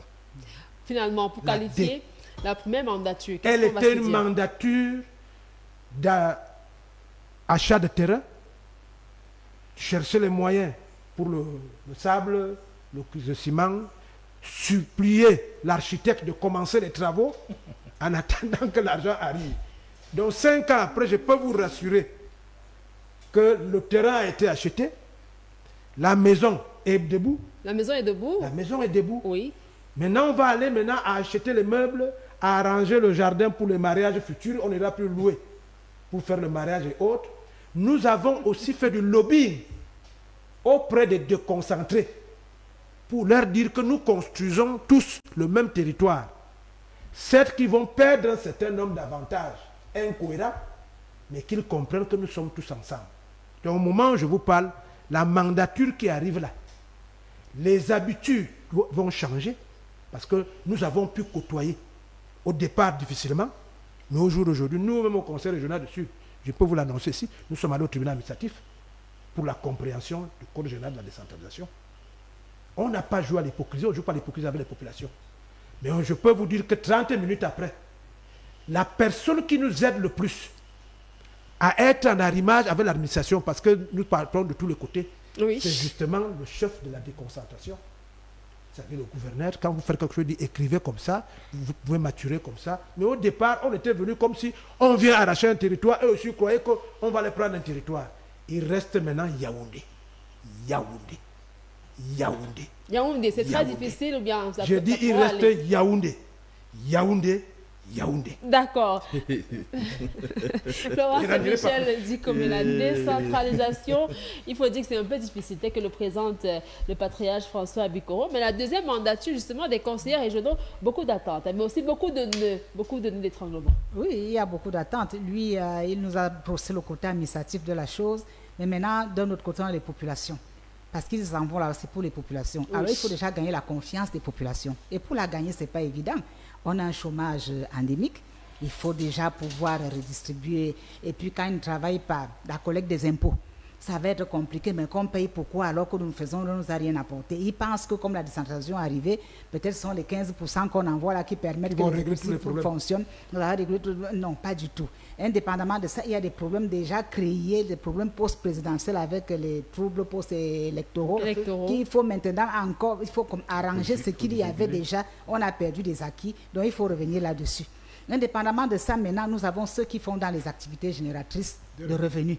Il faut pouvoir les recadrer, leur dire non, c'est pas ceci. Voilà, ils étaient habitués à vendre sur le trottoir, habitués à vendre sur les abords des maisons. Quand on leur dit aujourd'hui qu'un marché est construit, allez-y, installez-vous dans le marché, voilà, la boutique coûte tant et vous avez une taxe de temps à défalquer, ça dit que ce sera de la mer à boire. Il y a ces réticences-là qui seront un véritable problème pour nos régionaux sur le terrain. Vous comprenez pourquoi je leur dis courage, parce que ce n'est pas évident. Maintenant aussi, indépendamment de la difficulté qu'il y a eu entre l'exécutif administratif en place et l'exécutif déconcentré, il dit qu'on a essayé de résolver ça avec les gouverneurs des régions qui ont compris que finalement ils doivent travailler main dans la main. Mais maintenant, il y a Yaoundé. Yaoundé, pourquoi? Parce que nous sommes dans un État... Je répète comme il a dit. Un État unitaire et décentralisé.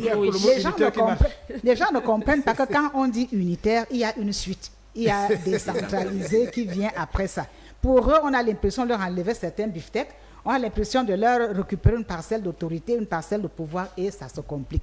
Je crois qu'avec des régionaux comme le patriarche Bikoro, ils sauront trouver des stratégies nécessaires pour pouvoir, n'est-ce pas, dissoudre, sinon faire fondre cette masse qui tend à être une forteresse. D'accord. Franklin Sambou, c'est vrai qu'on aimerait également interpeller les populations parce qu'il y a un réel besoin d'éducation de ces populations qui, lorsqu'on dit décentralisation, pensent à autre chose. L'éducation de la population est importante concernant le conseil régional ou les conseils régionaux d'abord parce que si nous prenons, le patriarche a parlé de Yaoundé. Yaoundé a 7 communes d'arrondissement. 7. Yaoundé a une mairie de ville.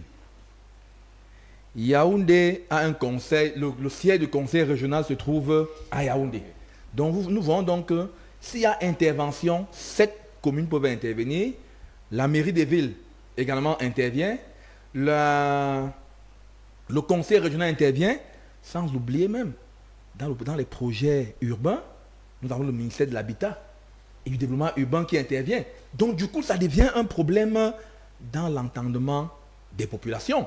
Nous saluons déjà le fait que, pour la plupart, je crois que le conseil régional est renouvelé pratiquement à 80, pour ne pas dire 90%, sur le contrôle du conseil régional. On a profité de la popularité de Paul Biya pour oui, parce qu'en réalité, il faut le dire, même en dehors de la popularité du président Paul Biya, même en dehors de la popularité du président Paul Biya, même le fait que c'est les mêmes personnes pratiquement qui ont élu... C'est ça que nous avons profité. Oui, parce que le fait qu'on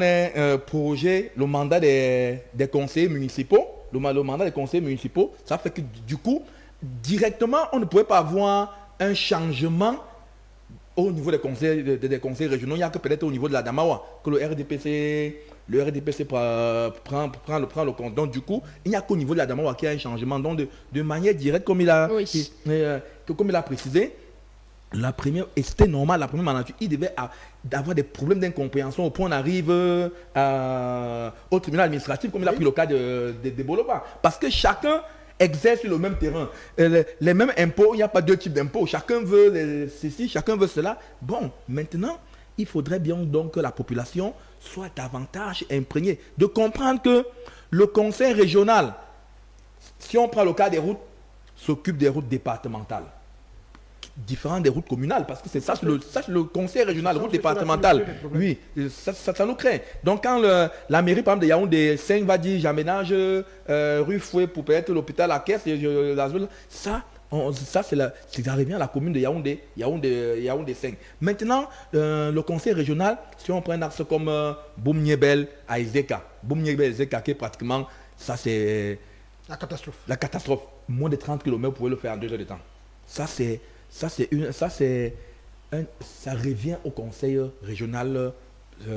Cet axe-là, je crois que comme ils ont fini avec les problèmes administratifs, documentation, qu'il soit maintenant opérationnel pour qu'on puisse se rendre compte que le conseil régional travaille. Parce que je vais vous dire, le délégué du gouvernement, Gilbert Chimievuna, en son temps, en tant que délégué du gouvernement, il a fait des choses, des merveilles.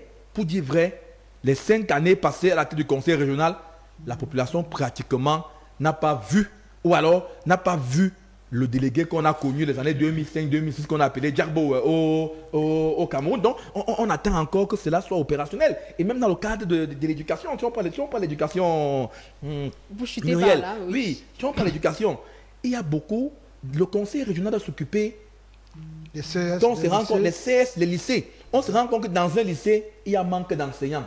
Il y a manque de ceci. Le conseil régional recrute les enseignants à son niveau. Recrute les enseignants et ils deviennent comme des fonctionnaires régionaux. Je veux que vous compreniez un peu. Des fonctionnaires, des contractuels régionaux. Or, voilà des missions du conseil régional qui, lors de la première mandature, ont presque été inexistantes. Donc, nous espérons donc qu'entre 2025 et 2030, on va donc voir le conseil régional être opérationnel véritablement.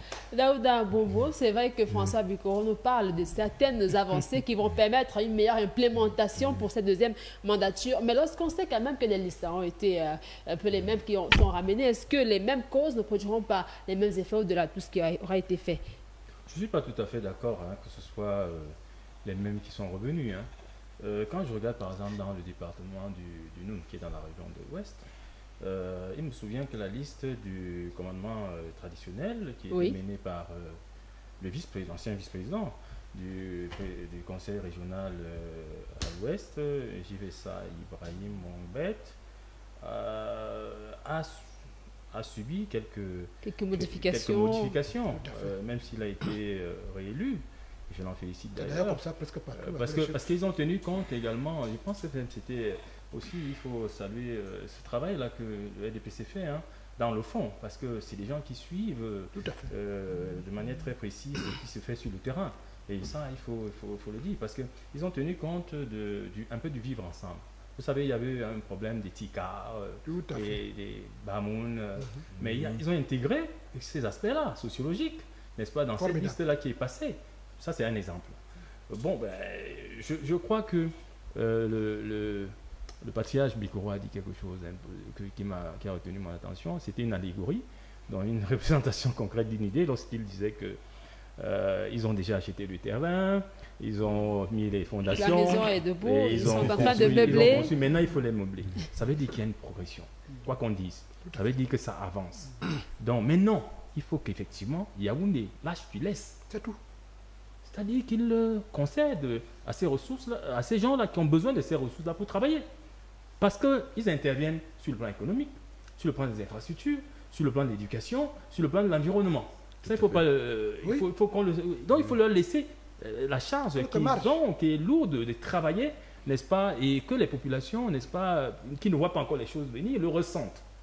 Parce que quand il a parlé du plan administratif, Madame Dikoumé a parlé d'un autre aspect. Il y a sur le plan juridique aussi, le président a fait un travail énorme là-dessus. Après la loi constitutionnelle de 96, il y a eu, n'est-ce pas, cette loi-là, d'ailleurs qui est la base, de juillet 2004, je crois, qui fixait l'orientation de la décentralisation et les règles applicables aux communes, n'est-ce pas, et aux régions. Parce qu'en réalité, la décentralisation, c'est les communes et c'est les régions. Nous, on parle maintenant des régions. Donc, plus tard, lorsque c'était très difficile, au pic, dans les années 2018, donc en 2020, avec la première mandature, il y a eu maintenant, comment on peut dire ça, on a disséqué, n'est-ce pas, pour attribuer les sièges, n'est-ce pas, aux différents délégués départementaux et au commandement traditionnel. Ça, c'est un travail technique qui a été fait et qui a été bien mené. Nous sommes encore à l'étape embryonnaire. Je crois qu'il y a beaucoup de choses qui vont se faire d'elles-mêmes à un moment donné. Mais il faut également bousculer ceux qui ne veulent pas effectivement lâcher du lest pour que ça avance. Il faut surtout les rassurer. Il faut les rassurer. Les rassurer surtout. Qui n'a pas de conflictualité? Qui n'a pas de conflictualité? Tout à fait. Qui n'a pas de conflictualité en réalité? Il y a plutôt même ce qu'on pourrait dire la complémentarité. Et ça fait en sorte que les gens au niveau des périphéries se sentent également associés, n'est-ce pas, au management central. Sans pour autant qu'il y ait une distance comme on l'aurait vu il y a 10 ans, 15 ans, 20 ans en arrière. Voilà ce qu'il faut dire peut-être aux populations. pour qu'ils soient rassurés qu'effectivement, en élisant ce nouveau conseil, ils sont là, n'est-ce pas, pour veiller à leur intérêt d'abord, et puis bon voilà, que ça continue son bout de chemin. D'accord. Justin Zambo, un message sur la décentralisation. Oui, mais à passer beaucoup plus à qui? Est-ce aux conseillers régionaux? Est-ce à ceux-là qui sont plus hauts, qui ne veulent pas lâcher l'ES? Bon, avant de parler de lâcher du lest, vous savez, le Cameroun, c'est un État unitaire décentralisé. Ça veut dire que ça veut dire ce que ça veut dire. Vous savez, on a commencé à nous parler de décentralisation. Je me souviens, j'étais encore lycéen. Et un de nos professeurs nous disait que j'espère que cette affaire-ci va aboutir. On disait, monsieur, quand nous on aura le bac, ça sera déjà décentralisé. Mais ça a pris du temps et c'est arrivé. Et je pense que les Camerounais doivent savoir que dans tout ce qui est implémenté de façon politique, il faut tolérer que nous puissions faire nos classes pour que les choses aillent de manière ordinaire. Parce que quand nous brûlons les étapes, automatiquement nous revenons pour venir combler la lacune que nous avons lâchée. Donc, parlant de cet État unitaire décentralisé, n'oublions pas que pour que ce soit effectif, il faut le transfert de compétences, il faut le transfert des ressources. L'État du Cameroun a mobilisé beaucoup de fonds pour former les Camerounais qui sont pour préparer la décentralisation qui était déjà implémentée. Et si nous ne mobilisons pas ce personnel de manière effective en les adossant sur la compétence et en les affectant la ressource qu'il faut, on n'aura pas eu le résultat escompté. Et le patriarche Bikoro a dit tout à l'heure Yaoundé. Il a tout à fait raison.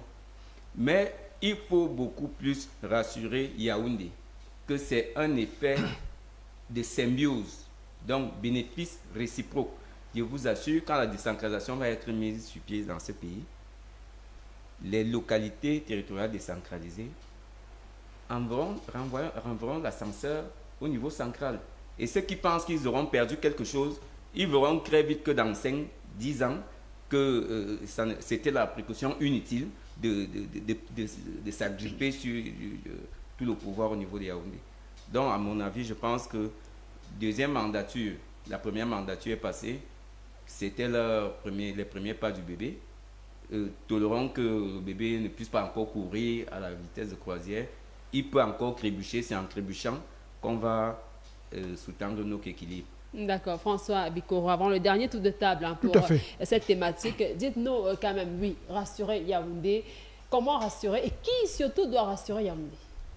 Non, c'est-à-dire c'est des actions de concertation et de lobbying. Quand je vous dis ici qu'on fait une fête au village et le sous-préfet ne prononce pas le nom du conseiller régional dans l'énoncé des personnalités qui sont assises, il ne nous aide pas à être connus et à être compris par les populations.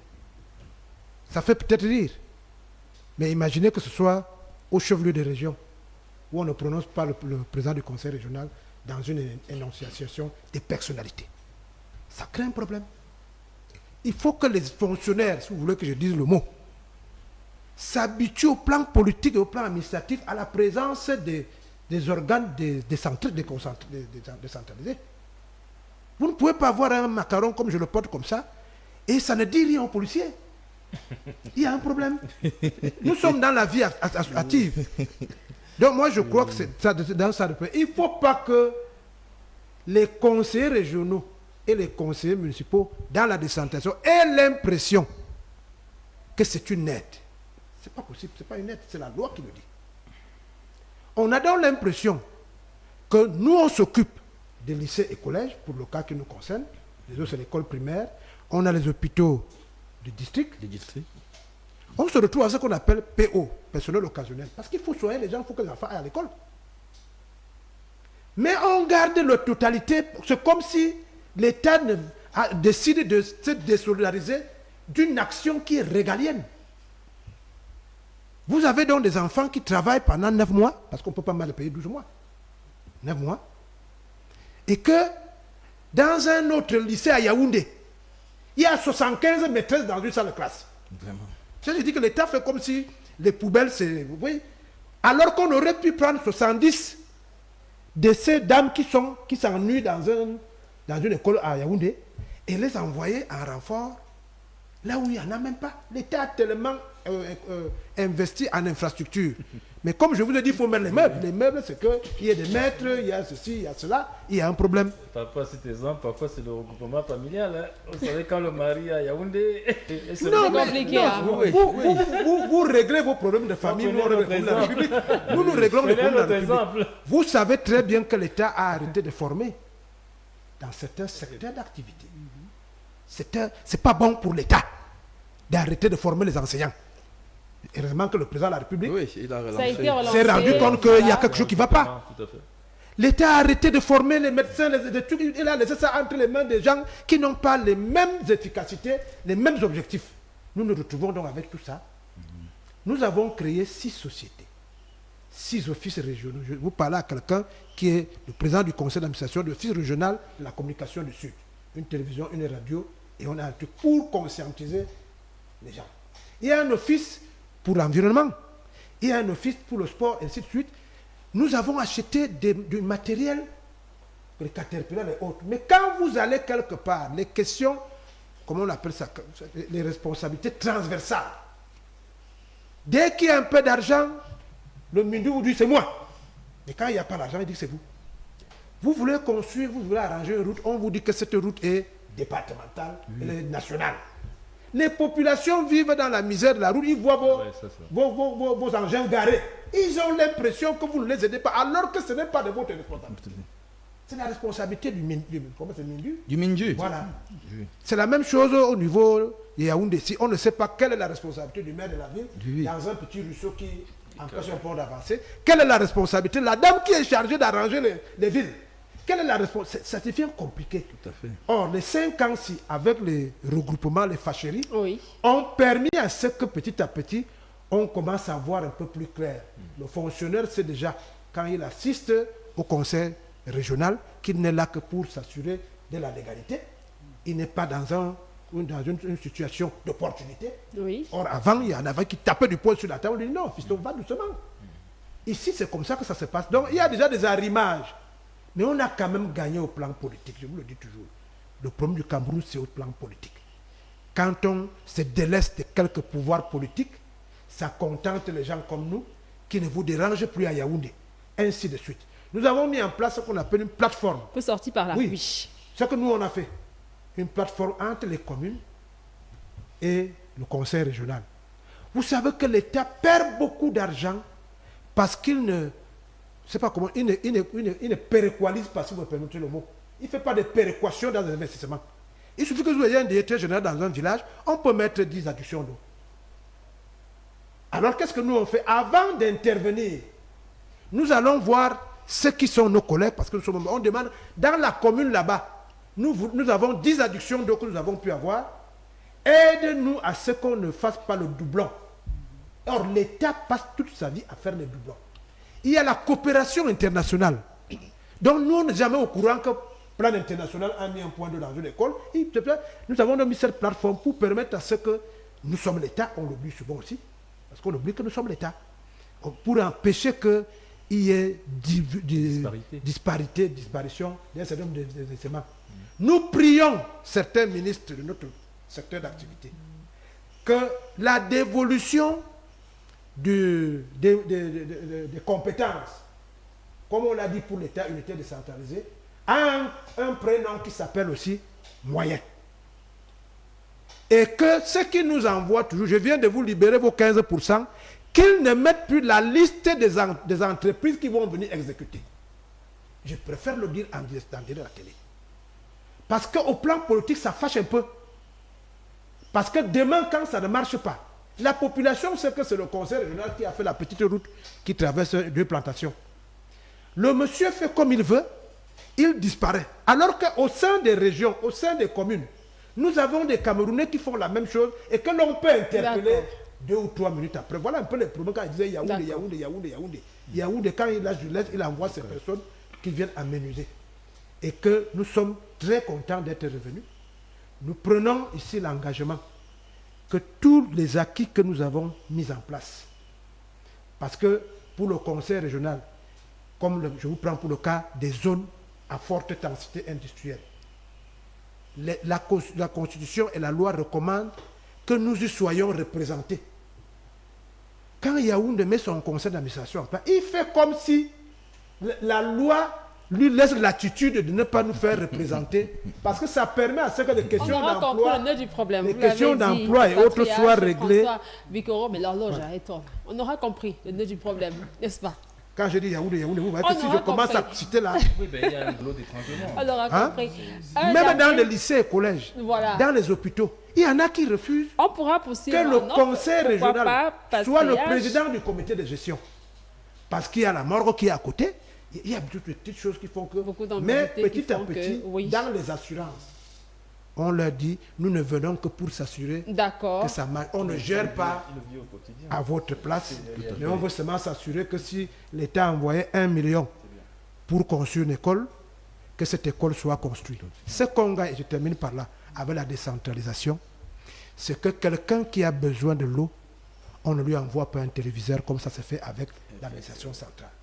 Maintenant, c'est lui qui vous dit que moi, je veux ceci. Ce n'est pas comme Yaoundé s'assoit, il dit je vous envoie ceci.